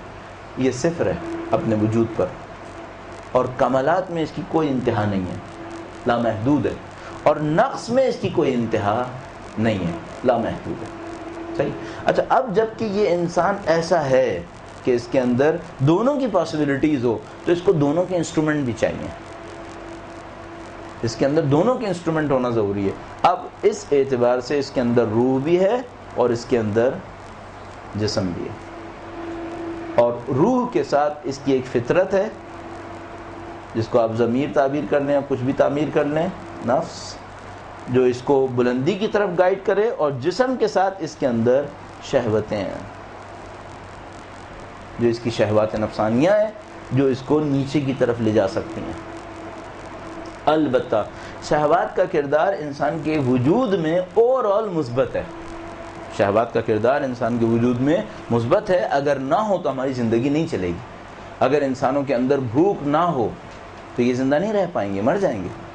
اصلا ایک عجیب سی بات سمجھ میں آتی ہے، انسان کے جسم میں درد کا ہونا بہت بڑی نعمت ہے. اگر ہمارے جسموں میں درد نہ ہو تو ہم اندر سے ختم ہو جائیں گے اور ہمیں پتہ بھی نہیں چلے گا کہ ہم ختم ہو چکے ہیں. اچانک گریں گے اور ختم ہو جائیں گے. اگر ہمیں پیاس کا احساس نہ ہو تو ہمیں پتہ نہیں چلے گا کہ کب ہم ڈی ہائیڈریشن سے مر جائیں گے. تو یہ سب جتنے بھی درد اور الم انسان کے اندر ہیں یہ سب نعمت خدا نے بندی ہیں. اور جتنی شہوات ہیں جو بعض اوقات انسان کہتا ہے کیوں انسان کے اندر یہ شہوتیں ہیں جس کی وجہ سے اس نے یہ ظلم کا کارخانہ بنا دیا ہے، تمام شہوات مثبت ہیں. اگر یہ شہوات نہ ہوتی تو اس دنیا میں زندگی گزارنا ہمارے لیے ناممکن ہوتا. ہیں تو ہیں. اگر ہمارے اندر تعلق کا جذبہ نہ ہوتا، جو ہم انسان ایک دوسرے کے ساتھ اٹیچمنٹ رکھتے ہیں اور اس اٹیچمنٹ کے نتیجے میں بعض اوقات فرعون بنتے ہیں، لیکن اگر یہ اٹیچمنٹ نہ ہوتی تو کوئی ماں اپنے بچے کے لیے قربانی نہ دیتی، کوئی باپ اپنی اولاد کے لیے محنت نہ کرتا. اس اٹیچمنٹ نے جو بعد میں جا کر فرعون بنا دیتی ہے، اس نے ہمیں زندہ کیا ہوا ہے. اور ان شہوات نے جو ہمیں بعد میں جا کے جانور بھی بنا سکتی ہیں، ان شہوات نے ہمیں زندہ کیا ہوا ہے. بس کوئی کہے خدا نے کیوں شہوات رکھی جس کے نتیجے میں انسان جانور بن جاتے ہیں؟ نہ رکھتا تو زندگی کیسے گزارتے پھر ہم یہاں پہ؟ اور ہمیں مادی دنیا میں زندگی گزارنی تھی، اللہ نے ہمیں یہاں بھیجا تھا اسی کام کے لیے. بس خدا نے ایک لطیف انسان کے اندر پہلو رکھا ہے جو اس کو پرواز دے، جو اس کو کمالات کی طرف لے کر جائے، اور ایک پہلو یہ رکھا ہے کہ جو اس کو ٹیسٹ کرے، اس کی آزمائش کرے. البتہ میں نے کہا کہ اس کو کوئی یہ نہ کہے کہ یہ نقص دے دیا، نہیں، نقص نہیں دیا تھا، یہ بھی ضرورت تھی. اس دنیا کی ضرورتیں شہوات کے ذریعے پوری ہونی تھیں، نہ ہوتی تو کیسے ہوتا؟ لیکن یہیں سے ٹیسٹ بھی ہو رہا ہے وہ. اچھا اب کام کیا ہے؟ اچھا یہیں پر آتے آتے بھی عرض کرتا چلوں، جو لوگ کہتے ہیں نا کہ خدا نے تعالیٰ اگر جنت نہ رکھتا، جہنم نہ رکھتا تو کیا ہوتا، اگر امتحان نہ رکھتا تو کیا ہوتا؟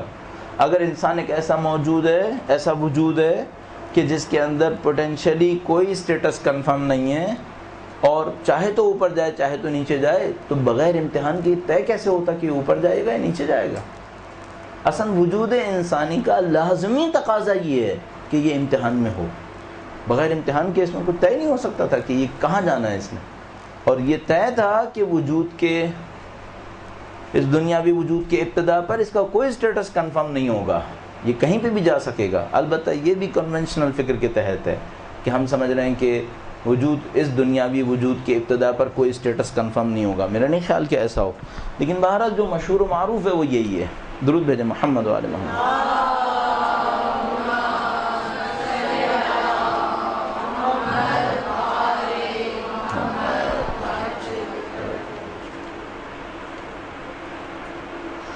اب تک یہ طے ہوا کہ ہمارے پاس اس طرح کی ایک سیکوینس ہے اور ایک کمال مطلق ہے اور ایک نقص سے مطلق ہے، اور انسان وہ ہے جو دونوں کے درمیان میں ہے اور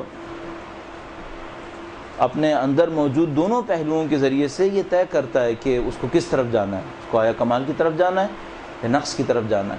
اور میں نے عرض کیا آپ کی خدمت میں کہ اس کے اندر ضمیر ہے اور فطرت الہیہ ہے، روح خدا ہے، اور اس کے اندر شہوات ہیں اور جسم اور شہوات ہیں جو اس کو منفیات کی طرف لے جا سکتے ہیں. اب اس گفتگو کو سوچئے گا اور وہ جو الٹے ہاتھ کے اوپر آپ کی ڈائیگرام بنا ہوا ہے اس کو سوچئے گا. اب ہم کہاں پر آئے دونوں کو ملانے کے نتیجے میں؟ ایسا ہوا کہ جب ہم آ رہے ہیں اس دنیا کے اندر تو ہم صفر پر ہیں، اور یہ ہمارا ٹاسک ہے کہ ہم جتنے زیادہ کمال مطلق سے نزدیک ہو سکتے ہیں اس کمال مطلق سے نزدیک ہو جائیں، جتنا زیادہ نزدیک ہو سکتے ہیں. اس زیادہ نزدیک جانے میں ایک منیمم ٹاسک ہے جو سب نے پورا کرنا ہے. مثال کے طور پہ 100 قد افلح من زکاہا، تزکیہ نفس کا اتنا مرحلہ کہ یہ صادق ہو کہ اس نے تزکیہ نفس کیا ہے وہ سب پر واجب ہے. یہ وہ 100 ہے جو سب نے اچیو کرنا ہے. مثال کے طور پر اس سے کم کرے گا تو دنیا میں ضرر کیا ہے اس نے، اس سے آگے چلا گیا تو خوش قسمت ہے. اب ہم یہاں پر آ گئے، یہ سارا ہمارے سامنے ہے، اس کو لے کر ہم نے آگے بڑھنا ہے. اچھا اب ہوگا کیا؟ میں نے عرض کیا آپ کی خدمت میں، ہم یہاں سے نکلنے لگیں گے، جب نکلیں گے برزخ شروع ہو جائے گی. اب میں اس کوشچن کو یہاں پہ لاتا ہوں. جو کوشچن یہ تھا کہ جب تک محشر میں سوال جواب نہیں ہوا ہے یہ برزخ ہمیں سزا کیوں دے رہی ہے؟ ابھی سوال جواب ہوا ہی نہیں ہے تو برزخ میں سزا کیوں ہے پھر؟ اس کے لیے ایک مثال آپ کی خدمت میں عرض کرتا ہوں. فرض فرمائیے آپ کے اور ہمارے ملک کے اندر قانون بنا ہوا ہے کہ اگر سگنل ریڈ ہے تو آپ گاڑی نہیں گزار سکیں گے. صحیح ہے؟ یہ آپ کے پاس ایک قانون ہے. اچھا اگر آپ اس قانون کو توڑیں تو کیا ہوگا؟ 2-3 چیزیں ہونی چاہیے. نمبر 1، اگر آپ اس قانون کو توڑیں پہلا کام تو یہ ہونا چاہیے کہ آپ کے اوپر ایک فائن ہونا چاہیے، آپ کے اوپر ایک جرمانہ ہونا چاہیے کہ آپ نے کیوں قانون توڑا. اس کا ایک ریٹن فائن ہے، لکھا ہوا کہ یہ جرمانہ آپ کو پے کرنا ہوگا. اچھا ہم پوچھتے ہیں کیا ہمیشہ ہوتا ہے کہ جرمانہ دینا پڑے؟ نہیں، ہمارے ملک میں تو خاص کر ضروری نہیں دینا پڑے، بلکہ شاذ و نادر کوئی بدقسمت پھنس جائے تو دے دے، ورنہ نہیں دے گا. دوسرے ملکوں میں کم سے کم جرمانہ دینا پڑے گا. اچھا ایک اور بھی اس کی کانسیکوینسز ہیں، اس کا ایک اور نتیجہ بھی ہے. وہ کیا ہے؟ وہ یہ کہ اگر آپ نے ریڈ سگنل پہ گاڑی کو کراس کر لیا تو ایک تو نتیجہ یہ کہ شاید آپ کو جرمانہ دینا پڑے گا، دوسرا یہ کہ شاید آپ کی ٹکر ہو جائے گی. اچھا اب یہ جو گاڑی ٹکرانا ہے یہ 100% ہے، حتیٰ دوسرے ملکوں میں 100% ہے. نہیں، شاید فائن نہ ہو، جیسے کہ ہمارے ملک میں فائن شاید نہیں ہوگا، شاید گاڑی نہ ٹکرائے. یہ وہاں پر بھی ہوتا ہے کہ ممکن ہے آپ نے ریڈ کو کراس کیا لیکن گاڑی نہیں ٹکرائی، یہ ہو سکتا ہے. ہاں بالکل ہو سکتا ہے. بس یہ جو انسان کے بنائے ہوئے قانون ہیں ان کے اندر 2 نتائج نکلتے ہیں. ایک قانونی نتیجہ ہوتا ہے اور ایک وہ حکمت ہوتی ہے جس کے تحت یہ قانون بنا ہے. ایک قانونی نتیجہ دیا گیا ہے، وہ کیا؟ آپ کے اوپر مثلا 500 روپے جرمانہ ہوگا. اور دوسرا وہ فلسفہ، وہ حکمت جس کی خاطر یہ قانون بنا ہے. وہ حکمت کیا تھی؟ کہیں آپ کا ایکسیڈنٹ نہ ہو جائے. ضروری ہے کہ ایکسیڈنٹ ہوگا؟ نہیں، ممکن ہے نہ ہو. بس انسانی دنیا کے قوانین میں 2 مشکلات ہیں. یہاں پر جو قانونی نتیجہ ہے کبھی آتا ہے کبھی نہیں آتا، اور حکمت کا جو نتیجہ ہے وہ بھی کبھی آتا ہے کبھی نہیں آتا۔ اب خدائی قوانین میں کیسا ہے؟ خدائی قوانین میں ایسا ہے کہ جیسے ہی قانون ٹوٹے گا دونوں چیزیں 100% آئیں گی، 100% آئیں گی۔ وہ جو قانونی نتیجہ ہے وہ بھی آئے گا، اور وہ جو طبیعی نتیجہ ہے نیچرل پروسیس کے تحت جو اس کے کانسیکوینسز ہیں وہ بھی جھیلنے پڑیں گے۔ میں مثال عرض کرتا ہوں پھر ایک اور آپ کی خدمت میں۔ دنیا کے قوانین میں کبھی ایسا ہوتا ہے کہ حکمت فوری آ جاتی ہے۔ وہ کیسے؟ مثلا خودکشی کرنا قانوناً جرم ہے، زہر کھانا اس قانون کے تحت زہر کھانا قانوناً جرم ہے۔ اچھا اگر کسی نے زہر کھایا قانون اس کو سزا دے گا؟ شاید دے شاید نہ دے، صحیح؟ اگر کھا لے اب حکمت آئے گی یا نہیں آئے گی؟ نہیں، اگر زہر تھا تو حکمت آ جائے گی، وہ کیا ہے؟ مر جائے گا، صحیح؟ قانونی سزا شاید نہ ملی ہو لیکن حکمت اپنی سزا دے گی۔ برزخ وہ حکمت ہے، اس نے اپنا نتیجہ دینا ہے۔ صرف ایک صورت ہے، مرنے سے پہلے توبہ کرنا، بس، ورنہ یہ برزخ حکمت خدا کے تحت جو نتیجے کہہ چکی ہے وہ دے گی۔ یہ ایک علیحدہ مسئلہ ہے کہ آپ میدان حشر کے اندر شفاعت لینے میں کامیاب ہو جائیں تو قانونی نتائج سے بچ جائیں گے جو میدان حشر کے بعد شروع ہونے ہیں، لیکن حکمت کے نتائج وہ آپ کو مرتے وقت کھل جائیں گے آنکھوں کے سامنے کہ یہ مجھے جھیلنا ہے، اور مرتے سے تھوڑا پہلے ابھی بھی جھیل رہے ہیں۔ حکمت کے نتائج کو ہم لوگ ابھی بھی جھیل رہے ہیں۔ آپ نے یقیناً سنا ہوگا ہم لوگ کہتے ہیں مکافات عمل، یہ مکافات عمل دنیا کی کہانی ہے، یہ بھی تقریباً قطعی ہے۔ اب آپ سمجھ رہے ہیں عمل انسانی کتنا پیچیدہ ہے۔ ایک عمل انسانی، مثال کے طور پر عمل انسانی کا جو بھی ہم عمل کرتے ہیں، اور جب ہم عمل کہتے ہیں تو ہماری 3 چیزیں اس میں شامل ہوتی ہیں۔ اعمال کے اندر 3 چیزیں شامل ہوتی ہیں۔ ہمارا سوچنا جس کو ہم نیت کہتے ہیں، ہمارا پیسیولی کوئی کام کرنا، پیسیولی یعنی کسی اور نے کیا میں متاثر ہو گیا، مثلا کسی نے کیا میں نے دیکھا، کسی نے کیا میں نے سنا، صحیح ہے؟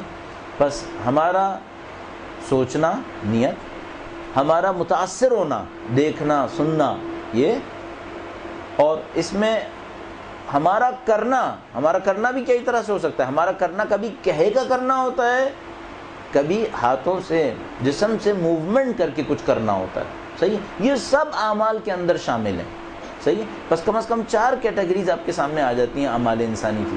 اعمال انسانی میں نیت شامل ہے، اعمال انسانی میں دوسروں کے عمل کی تاثیر شامل ہے، گا کوئی اور رہا ہے میں سن رہا ہوں، یہ بھی ایک عمل ہے، صحیح؟ اعمال انسانی کے اندر کہنا بھی شامل ہے، آپ نے کچھ کہا، یہ بھی عمل انسانی ہے، ٹھیک ہے؟ اور اعمال انسانی کے اندر جسم کا کام بھی شامل ہے، آپ نے اپنے ہاتھ سے کچھ کیا، یہ بھی عمل انسانی میں شامل ہے، صحیح؟ یہ جو عمل انسانی ہے یہ بہت پیچیدہ نتائج دے رہے ہیں، بہت پیچیدہ نتائج دے رہے ہیں۔ وہ کیسے؟ یہ عمل انسانی ایک قانونی نتیجہ دے گا۔ قانونی نتیجہ کب دے گا؟ میدان حشر میں۔ اس نے یہ کیا ہے، اس کی سزا کیا ہے، یہ میدان حشر میں پتہ چلے گا، یہ قانونی نتیجہ ہے۔ یہ عمل انسانی ایک طبیعی نتیجہ دے رہا ہے۔ طبیعی نتیجہ کیا دے رہا ہے؟ اگر کسی نے طنز کیا تو طنز کی مثال ایسے ہے جیسے اس نے کوئی ڈسنے والا جانور خلق کیا ہے، یہ برزخ میں آئے گا، برزخ میں آئے گا۔ اور یہی عمل انسانی اس دنیا کے اندر بھی ایک نتیجہ دے رہا ہے جس کو ہم مکافات عمل تعبیر کر رہے ہیں، صحیح؟ بس ایک عمل انسانی 3 چیزیں ایجاد کر رہا ہے جو ہمیں کم از کم سمجھ میں آ رہی ہیں۔ ابھی ہمیں نہیں معلوم عالم مثال کے اندر کیا ایجاد کرتا ہے، عالم عقل کے اندر کیا ایجاد کرتا ہے، جو برزخ کے بعد کے 2 عالم ہیں، ہمیں اس کا نہیں معلوم۔ ہم صرف یہ دیکھ پا رہے ہیں کہ یہ ایک عمل انسانی میدان حشر کے اندر سوال بناتا ہے، قانون کا سوال، برزخ کے اندر طبیعی نتائج لاتا ہے، اور اس میں ہماری خالقیت ہے کہ ہم یہاں خلق کر رہے ہیں، مسلسل چیزیں اچھی اور بری خلق کر رہے ہیں، اور تیسرا اس دنیا کے اندر نتیجہ دیتا ہے جس کو ہم مکافات عمل تعبیر کر رہے ہیں۔ اور ہم جو اس عمل کو انجام دینے والے ہیں ہم اپنے اعمال کی تاثیرات سے بے خبر یہ سب کچھ کر رہے ہیں۔ کاش ہمیں کوئی سمجھاتا کہ جو کچھ تم کر رہے ہو اس کے نتیجے میں تم کیا کیا بنا رہے ہو اور کیا کیا بگاڑ رہے ہو، یہ ہمیں کوئی سمجھانے والا نہیں ہے۔ یعنی سمجھانے والے بہت ہیں، ہم سمجھنے والے نہیں، ورنہ انبیاء سمجھا کے تھک گئے اگر ہم اس لفظ کو استعمال کر سکیں۔ تو یہ ہم ہیں، اور یہ جو برزخ ہے، یہ برزخ بہت پیچیدہ جگہ ہے اس اعتبار سے کہ سراسر ہماری خلقت ہے، مسلسل ہماری خلقت ہے، ہم نے بنایا ہے اسے۔ اچھا، اب تھوڑا سا مجھے تعجب ایک اور اس بات پہ ہوتا ہے، ہم نے حشر نہیں دیکھی ہے اور برزخ دیکھی ہے، پھر بھی برزخ کے اوپر توجہ نہیں دے رہے۔ ہم نے برزخ دیکھی ہے، ہم میں سے کون ہے جس نے کوئی دنیا میں زندگی میں سچا خواب نہ دیکھا ہو؟ ہم نے کہیں نہ کہیں، ہم نے تمام نے اپنی زندگی کے اندر کہیں نہ کہیں صحیح خواب دیکھے ہیں۔ یہ صحیح خواب اس برزخ کی ایک تصویر ہے ہمارے لیے، عین برزخ نہیں ہو سکتی۔ اگر ہم لوگ عین برزخ دیکھنے، شاید زندہ مر جائیں گے ہم لوگ اسی دنیا کے اندر۔ وہ برزخ اتنی وحشتناک ہونی چاہیے اگر سزا کی صورت میں آئے، اور جزا کی صورت میں آئے تو اتنی پرکشش ہونی چاہیے کہ پھر ہم زندہ نہیں رہ پائیں گے۔ وہ برزخ عجیب جگہ ہونی چاہیے جس کا منظر انسان کو کئی دفعہ زندہ کر سکتا ہے، کئی دفعہ مار سکتا ہے۔ برزخ عجیب جگہ ہونی چاہیے، لہذا ہم خوابوں میں بھی برزخ نہیں دیکھتے، ہم خوابوں میں بھی برزخ کی مثال دیکھتے ہیں، اگر صحیح خواب ہو، اگر سچا خواب ہو۔ اچھا، اب میں آپ کی خدمت میں صرف یہ عرض کرنا چاہ رہا ہوں، آپ نے کبھی خواب میں خوف احساس کیا ہے؟ میرا نہیں خیال ہم لوگوں نے کوئی ہو جس نے اپنی زندگی میں مختلف خوابوں میں خوف احساس نہ کیا ہو۔ اچھا، یہ جو اگر یہ خواب صحیح نکلا اور یہ ہماری برزخ تھی جو ہمیں نظر آئی تھی، تو اس خوف کا خالق کون ہے؟ یہ خوف کس نے خلق کیا؟ ہم نے۔ یہ کیسے خلق ہوا؟ یعنی کسی کو خواب میں خوف ملے اور کسی کو خواب میں لطف ملے، جبکہ دونوں ہم نے بنائے ہیں۔ یہ کیسے ہوا؟ وہ اس طرح سے ہوا کہ یہ جو ہمارے یہاں پہ اعمال ہیں، ان کی تاثیر میں وہ بھی شامل ہے۔ مثال کے طور پر چھوٹا سا ایک رابطہ آپ کی خدمت میں عرض کرنے کی کوشش کروں۔ فرض کریں میں نے کسی انسان کو خوفزدہ کیا ہے بلا وجہ، مجھے حق نہیں تھا، کسی بھی وجہ سے میں نے اس کو خوفزدہ کیا ہے۔ یہ جو میں نے اس کے دل پہ خوف ایجاد کیا ہے، یہ وہ برزخ کا خوف ہے جو مجھے جھیلنا ہے۔ ہم برزخ کے ہر پہلو کو یہاں بنا رہے ہیں، اس کے باغ، اس کے گھر، اس کی گلیاں، اس کے ہمسائے، اس کی غذا، اس کا ماحول، خوف، خوشی، غم، سب کچھ ہم یہاں بنا رہے ہیں، اور معمولاً انسانوں کے ساتھ انٹریکشن میں بنا رہے ہیں۔ یعنی مثال کے طور پر میں نے کسی کے اوپر طنز کیا، اس کا دل بہت کڑا اور اس کا دل جلا، اب یہ میں نے برزخ میں اپنے لیے ایک ماحول بنایا جس میں مجھے جلنا ہے، اب مجھے جلنا ہے۔ اچھا، یہ کون سا ماحول ہے؟ یہ وہ ہے جو میں نے دوسروں کے دلوں پہ ڈالا تھا، صحیح ہے۔ اچھا، میں طنز کر کے ختم کر گیا تھا معاملے کو، اور میں سمجھا تھا معاملہ ختم ہو چکا ہے۔ معاملہ ختم نہیں ہوا ہے، معاملہ اب شروع ہوا ہے۔ اب آپ نے خلق کیا ہے اور آپ کو یہ ساری مخلوقات سمیٹنی ہے۔ اس خوف کے خالق میں اور آپ ہیں، لہذا توجہ فرمائیں کہ خدا متعال قرآن کریم میں فرماتا ہے انہیں نہ خوف اٹھانا پڑے گا نہ انہیں غم ملے گا۔ کچھ لوگوں کے بارے میں کہتا ہے کہ نہ ان کو خوف ملے گا نہ ان کو غم ملے گا۔ اتنا بڑا عذاب ہے خوف اور غم کہ خدا کچھ لوگوں کے بارے میں کہتا ہے ان کے اوپر رحمت خدا یہ ہوگی کہ ان کو خوف اور غم نہیں ملے گا۔ اچھا، یہ خوف و غم کس نے بنایا برزخ کے اندر؟ ہم نے۔ کیسے بنایا تھا؟ دوسروں کے دلوں پر اپنا خوف ڈال کے، دوسروں کے دلوں پر اپنے عمل سے غم طاری کر کے۔ جس نے جتنا غم دوسروں کے دلوں پر بے حساب بلا وجہ ڈالا ہے، اس کی نہیں معلوم کتنے گنا بڑی مقدار غم اس کو برزخ میں اٹھانا ہے۔ اور میں اچھی طرح سمجھتا ہوں اور آپ اچھی طرح جانتے ہیں کہ برزخ میں حاصل ہونے والے، مثلا اگر آپ کسی خواب میں غم کو احساس کرتے ہیں تو انتہائی شدید غم ہوتا ہے، اور اگر کسی خوف کو احساس کرتے ہیں تو بعض اوقات اتنا شدید خوف ہوتا ہے کہ آپ کی آنکھ کھل جاتی ہے اور آپ خوف زدہ احساس کرتے ہیں اپنے آپ کو۔ مجھے نہیں معلوم کہ وہ برزخ جس کی مثال اتنی خوفناک ہو وہ خود کتنا خوفناک ہے، اور ہم نے خواب میں چند سیکنڈ سے زیادہ برداشت نہیں کیا ہوتا، نہ برزخ کو، برزخ کی مثال کو، اور ہم نے اس برزخ میں لاکھوں سال رہنا ہے۔ یہ ہمیں سمجھ میں آ گیا ہے کیا یہاں پر؟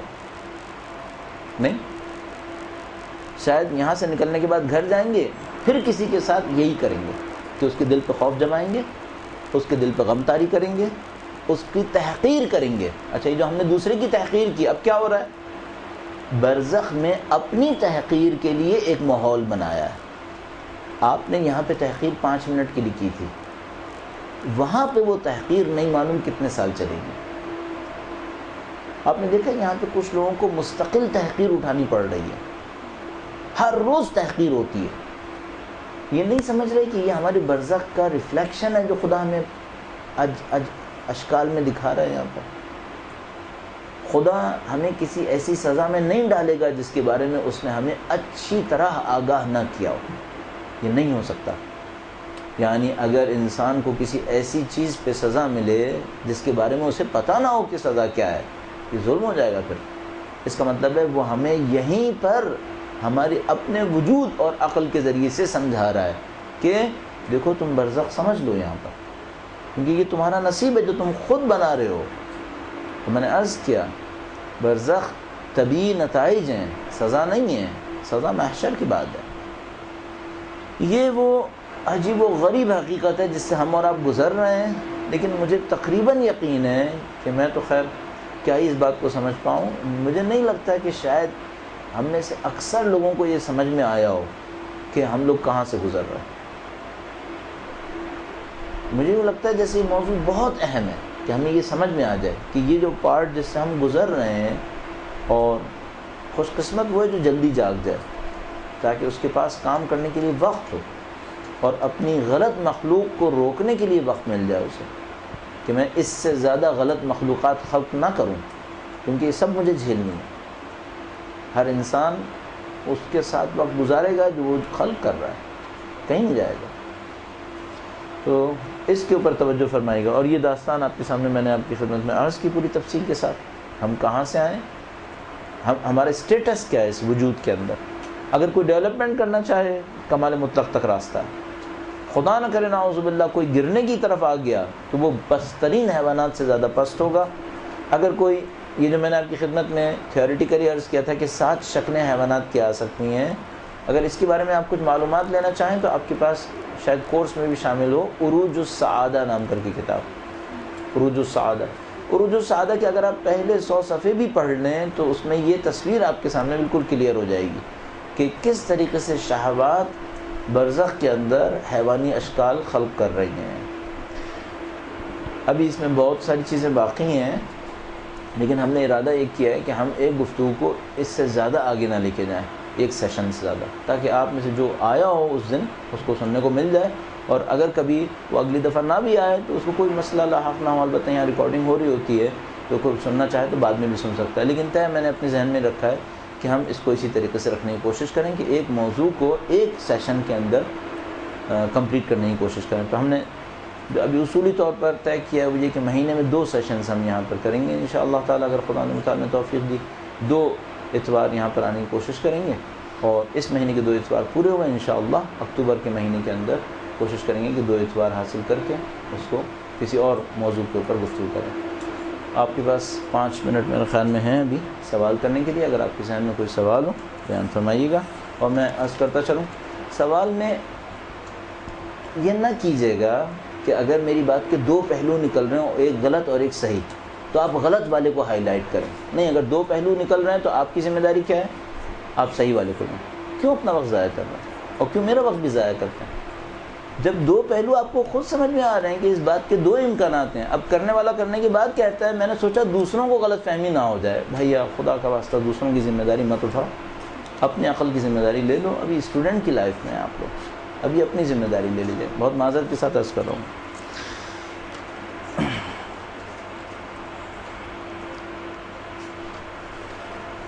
ہم برزخ کے لیے خلق کر رہے ہیں، لیکن یہ سزا جو ملے گی صرف مومن و مومنات کے ساتھ برا کرنے پر ملے گی، یا ہم اگر اپنی جگہ صحیح ہوں اور کسی کو کچھ کہیں تو بھی سزا ملے گی؟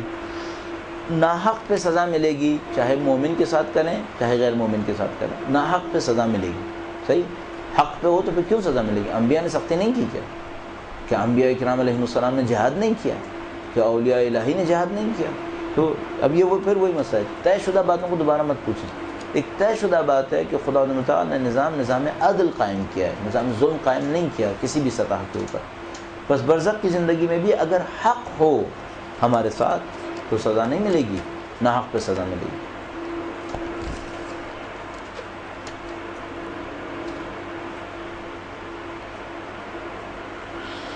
صحیح ہے۔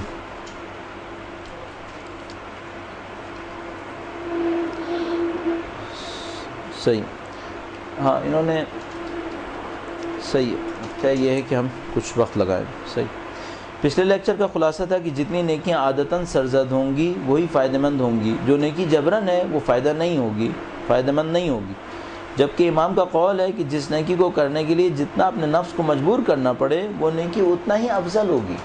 صحیح، اچھا یہ جو مجبور کرنا پڑے اس کا مطلب کیا ہوگا کہ مثال کے طور پر کیا یہ نیکی افضل ہوگی جو نماز امیر المومنین پڑھ رہے ہیں، یا اس آدمی کے لیے جو 2 رکعت نماز جبر کر کے پڑھتا ہے؟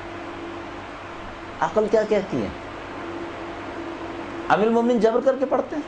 اعوذ باللہ تعالیٰ۔ تو کیا اگر اس روایت کو اسی مفہوم کے ساتھ لے لیں تو میں اگر 2 رکعت نماز جبر کر کے پڑھوں فجر کی تو میری نماز نعوذ باللہ تعالیٰ بہتر ہو جائے گی اس نماز سے جو ولی خدا 4 گھنٹے اپنے مزے کے ساتھ پڑھ رہا ہے؟ کیسے ہو سکتا ہے؟ اس کا مطلب ہے، اس کا مطلب یہ مطلب نہیں ہے۔ ہمیشہ اپنے ذہن کو اس طریقے سے سوچنے کی کوشش کریں گے، اگر یہ صحیح ہے تو اس کا مطلب کیا نکلا؟ اس کا مطلب وہ مطلب خراب ہو جائے گا پھر۔ تو اب ہمیں کہیں بیچ کا ایک راستہ دیکھنا پڑتا ہے۔ یہ ایک عام انسان کے لیے وہ ایک کام کرنا چاہتا ہے، ایک آدمی کے پاس 1 لاکھ روپے ہیں وہ 1000 روپے صدقہ دیتا ہے، ایک آدمی کے پاس 5000 روپے ہیں وہ صدقہ دیتا ہے، کس کا اجر زیادہ ہے؟ جس کو قربانی زیادہ دینی پڑے۔ جس نے 5000 میں سے 1000 نکالا ہے اس نے 20% نکالا ہے، جس نے 1 لاکھ میں سے 1000 نکالا ہے اس نے 1% نکالا ہے۔ تو اگر دونوں کی نیتیں ایک ہی مرحلے کی صادق ہوں تب بھی لاکھ والے کو اجر کم ملے گی، کیونکہ اس کا 1% ہے یہ اور اس کا 20% ہے۔ بس یہ بات اس طرف جا رہی ہے، اس سے کوئی تعلق نہیں بنے گا۔ اچھا، اسی طرح اگلا حصہ بھی اس سوال کا اسی سے مربوط ہے۔ عالم برزخ میں پہنچ جانے والوں کے لیے جو دنیا میں اپنے والے مغفرت طلب کرتے ہیں وہ انہیں کیسے فائدہ پہنچائیں گی؟ یہ اللہ کی نعمت ہے، اللہ کی رحمت ہے کہ اس نے مرنے پر ہمارے اعمال کے اثرات کو سیل نہیں کیا، مہر لگا دیا کہ بس اب یہ اثر ہوگا اور ختم ہو گیا معاملہ۔ نہیں، اس نے ہمارے لیے امکان چھوڑ دیا۔ وہ کیا چھوڑا؟ مثلا نعوذ باللہ میں نے کسی کے اوپر ظلم کیا، میں نے اس کا گھر غصب کر لیا، میری اولاد آئی اور اس نے دیکھا کہ میرے باپ نے غصب کیا اور یہ بات صحیح نہیں ہے، اس نے گھر واپس پلٹا دیا، میں اس مشکل سے بچ گیا، میں اس مشکل سے بچ جاؤں گا۔ کیوں؟ میرے عمل کا جو طبیعی اثر تھا وہ عمل اب ختم ہو گیا، اب غصب نہیں ہے، چونکہ غصب نہیں ہے معاملہ ختم ہو گیا۔ صحیح، اس طرح مغفرت کے بہت سارے اثرات ہیں۔ اگر ہم مغفرت سچے دل سے دوسرے کے لیے کر رہے ہوں اس کی زندگی میں بہت ساری خوبیاں ہم ایجاد کر سکتے ہیں برزخی زندگی کے اندر۔ اور تو کوئی چیز نہیں میرے خیال میں۔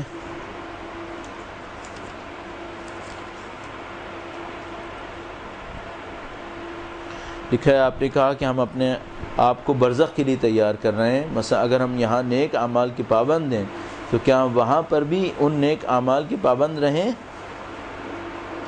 گے؟ مثلا جیسے کہ روایات میں ملتا ہے، میں اپنے طور پہ عرض کر رہا ہوں، ابھی میں اس بات کو نہیں سوچ رہا کہ ہم یہاں نیک اعمال کے پابند رہیں تو وہاں پہ نیک اعمال کے پابند رہیں گے یا نہیں رہیں گے۔ میں ابھی صرف اتنا سوچ رہا ہوں کہ یہاں پہ جو نیک اعمال کریں گے اس کے نتائج میں ہمیں وہاں پہ زندگی گزارنی ہوگی۔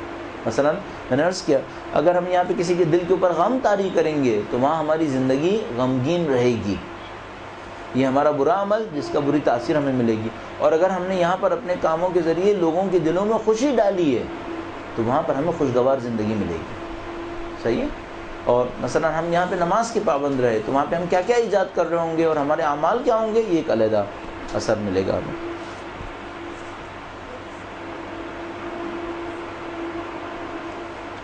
لکھا ہے سورہ والعصر میں ہے کہ ہم انسان کو جان، مال، اولاد، اموال کی کمی اور خوف کے ساتھ آزمائیں گے۔ سورہ والعصر میں ہے؟ نہیں ہے؟ صحیح۔ اچھا، اب اس سے ہم نتیجہ کیا نکالیں؟ ہم بہت احتیاط کرنی چاہیے۔ جو قرآن میں نہیں ہے اسے نہ کہیں قرآن میں ہے، اور جو جس سورہ میں نہیں ہے اسے نہ کہیں کہ اس سورہ میں غلطی ہو سکتی ہے۔ غلطی ہے کوئی مسئلہ نہیں، کیونکہ یہ ہے کہ ظاہر ہے انسان خسارے میں ہے، ٹھیک ہے، لیکن یہ نہیں ہے کہ آزمائیں گے، وہ آزمائیں گے دوسری رعایت کریمہ کے اندر، لیکن یہ غلطی ہو سکتی ہے، ہم صرف اس بات کو سیکھیں کہ ہم اس غلطی سے محفوظ کریں اپنے آپ۔ اگر نہیں یاد تو کیا کریں، لکھیں قرآن کریم میں، تاکہ بات اسٹیٹمنٹ صحیح ہو جائے گا۔ تو یہاں پر خوف سے مراد کون سا خوف ہے؟ 10 خوف ہو سکتے ہیں، یہ خوف دنیا کے خوف ہیں، یہ جو آزمانے والی بات ہے یہ دنیا کے خوف کی مراد ہے، یہ خوف وہ نہیں جو ہم نے برزخ کے خوف کی طرف اشارہ کیا۔ لکھا ہے کہ اگر پتھر جمادات میں ہے تو حجر اسود کا زمین پر حجر اسود کا زمین پر آنے کا کہنا پروردگار سے حضرت آدم کے ساتھ کیا اس بات کی دلیل نہیں کہ عقل کا کوئی وجود ہے اس میں؟ 10 دلیلیں مل سکتی ہیں، لیکن میں پھر ایک اور بات بھی عرض کرتا چلوں، بجائے یہ کہ ایسی موجودات کے بارے میں ہم زیادہ سوچیں کہ ان میں عقل ہے یا نہیں ہے، اپنے بارے میں زیادہ سوچ لیں جس میں قطعاً عقل ہے، صحیح ہے؟ ایسی موجودات کے بارے میں سوچیں ان میں عقل ہے یا نہیں، ارادہ ہے یا نہیں، ان کو سزا ملے گی یا نہیں ملے گی، اپنے بارے میں سوچ لیں جس کے پاس قطعاً ارادہ ہے، جس کے پاس قطعاً عقل ہے اور قطعاً اس کو سزا مل سکتی ہے، ٹھیک ہے؟ بس میں نے وہ صرف چیپٹر کو وسعت دینے کے لیے عرض کیا ہے، وہ مین ٹاپک نہیں ہے، اس کے اوپر اپنی بہت زیادہ توانائیاں خرچ نہیں کیجیے گا، اس سے آپ کو کچھ نہیں ملے گا، اس اعتبار سے کچھ نہیں ملے گا۔ ہر ایک کا الگ الگ برزخ کا دورانیہ ہے، تو میدان حشر ایک ساتھ کیسے؟ 1400 سال قبل کے لوگوں اور ہماری برزخ کے لاکھوں سال، تو سزا و جزا کا ایک دن ایک ساتھ کیسے ہوگا؟ ہمارے پاس روایت موجود ہے کہ کوئی انسان چاہے قیامت سے ایک دن پہلے مرے یا 1,00,000 سال پہلے مرے، اس سے کوئی تعلق نہیں ہوگا کہ اس کی برزخ کتنے سال کی ہوگی، یہ خدا متعال کے اختیار میں ہے۔ اصلا زمانہ، ٹائم فریم پست وجود کی علامت ہے، زمانہ پس وجود کی علامت ہے۔ ہم جو اعلیٰ موجودات تصور کرتے ہیں ان کے اندر وقت کی پابندی نہیں دیکھتے، ان کے لیے وقت کچھ اور چیز ہونا چاہیے۔ ہمارا وقت کیا ہے؟ ہمارا وقت جتنا کچھ بھی ہے وہ موومنٹ سے ہے۔ اصل ہم لوگ ٹائم کا اسکیل بھی موومنٹ سے بناتے ہیں، اگر آپ نے دیکھا ہو تو ہم جتنا بھی ٹائم کو میجرمنٹ کر رہے ہیں وہ سورج کی موومنٹ سے کر رہے ہیں۔ ایسا اگر ہمارے پاس 24 گھنٹے ہیں تو سورج کی موومنٹ کی وجہ سے ہیں، اور اگر ہمارے پاس 12 مہینے ہیں تو سورج کی موومنٹ کی وجہ سے ہیں، اور اصل میں ہمیں ٹائم ہمیشہ موومنٹ سے ملتا ہے، اور ہمیں کوئی ایسی موومنٹ چاہیے تھی جو یونیورسل ہو، سب کے لیے ایک جیسی ہو، تو ہم نے سورج کا انتخاب کیا کہ سورج کی موومنٹ سب کے لیے ایک جیسی ہے، اس کی بیس پر ہم نے ٹائم کو مختلف پیریڈز کے اندر تقسیم کر لیا۔ تو مثلا سورج کی ایک حرکت کے اوپر جو ٹائم بنا اس کو 1 سال کہا، اور سورج کی ایک اور حرکت کی بیس پر جو ٹائم ملا اس کو ہم نے 1 دن کہا۔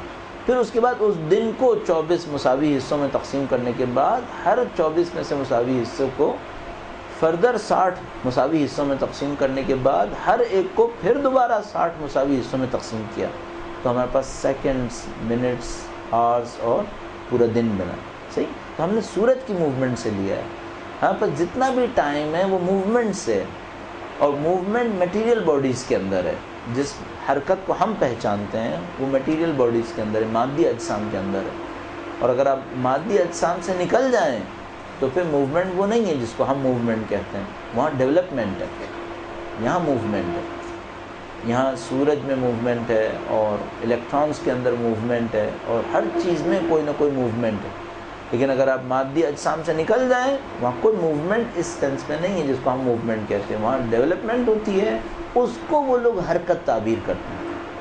بس یہ جو فلسفے کے اندر ہم کہتے ہیں حرکت اور کوئی چیز ساکن نہیں ہے، مسلسل متحرک ہے، وہاں حرکت کا مطلب ڈسٹنس بیس موومنٹ نہیں ہے، وہاں حرکت کا مطلب ڈیولپمنٹ اور ڈکلائننگ ہے جو وجودات کے اندر مسلسل حاصل ہوتی رہتی ہے۔ بہت شکریہ، انشاءاللہ ایک دوسرے کو دعا ضرور دیں، ایک دوسروں کو دعا دینے سے بہت سارے مسائل حل ہوتے ہیں۔ ہم لوگوں کو شاید ابھی تک نہیں سمجھ میں آیا کہ چیزیں دینے سے بڑھتی ہیں، چیزیں رکھنے سے نہیں بڑھتی ہیں، دینے سے بڑھتی ہیں۔ یعنی بالکل ایسے ہی جیسے اگر آپ ایک آتش دان کے سامنے بیٹھے ہیں اور آتش دان سے کہیں کہ پہلے تو مجھے حرارت دے پھر میں لکڑی ڈالوں گا، حرارت کبھی نہیں آئے گی، پہلے آپ کو لکڑی ڈالنی پڑے گی پھر آپ کو حرارت ملے گی، صحیح ہے؟ تو اگر آپ نے سوچا ہے کہ میں بھلائیاں لے لوں اور کسی کو نہ دوں، یہ کبھی نصیب نہیں ہوگا، آپ کو ہمیشہ اس طرف سے جا کے دیکھنا پڑے گا، جب آپ دینا شروع کریں گے تب آپ کو ملنا شروع ہوگا۔ اور یہ میں آپ کی خدمت میں آسانی سے عرض کر دوں، چاہے وہ جو خدا کو مانتے ہوں، چاہے وہ جو خدا کو نہیں مانتے، وہ سب اس بات کو سمجھ رہے ہیں کہ عزت، احترام، علم، تقوی، دولت، دعا، سب کی سب چیزیں دینے سے بڑھتی ہیں اور دینے ہی سے ملتی ہیں۔ آپ کے سامنے اللہ نے بہت آسان راستہ رکھا ہے ہمارے اور آپ کے سامنے، وہ کہتا ہے دے دو میں بڑھاؤں گا۔ یہ قانون ہے خدا ہے، چاہے عزت ہو، چاہے وہ احترام ہو، چاہے وہ دعا ہو، چاہے وہ پیسہ ہو، چاہے کچھ بھی ہو، جتنا دیں گے اس کے حساب سے بڑھیں گے۔ آپ دوسروں کو دعائیں دیں گے، آپ کو لگنے والی دعائیں بڑھیں گی۔ آپ دوسروں کو پیسہ دیں گے، آپ کو آنے والا پیسہ بڑھے گا۔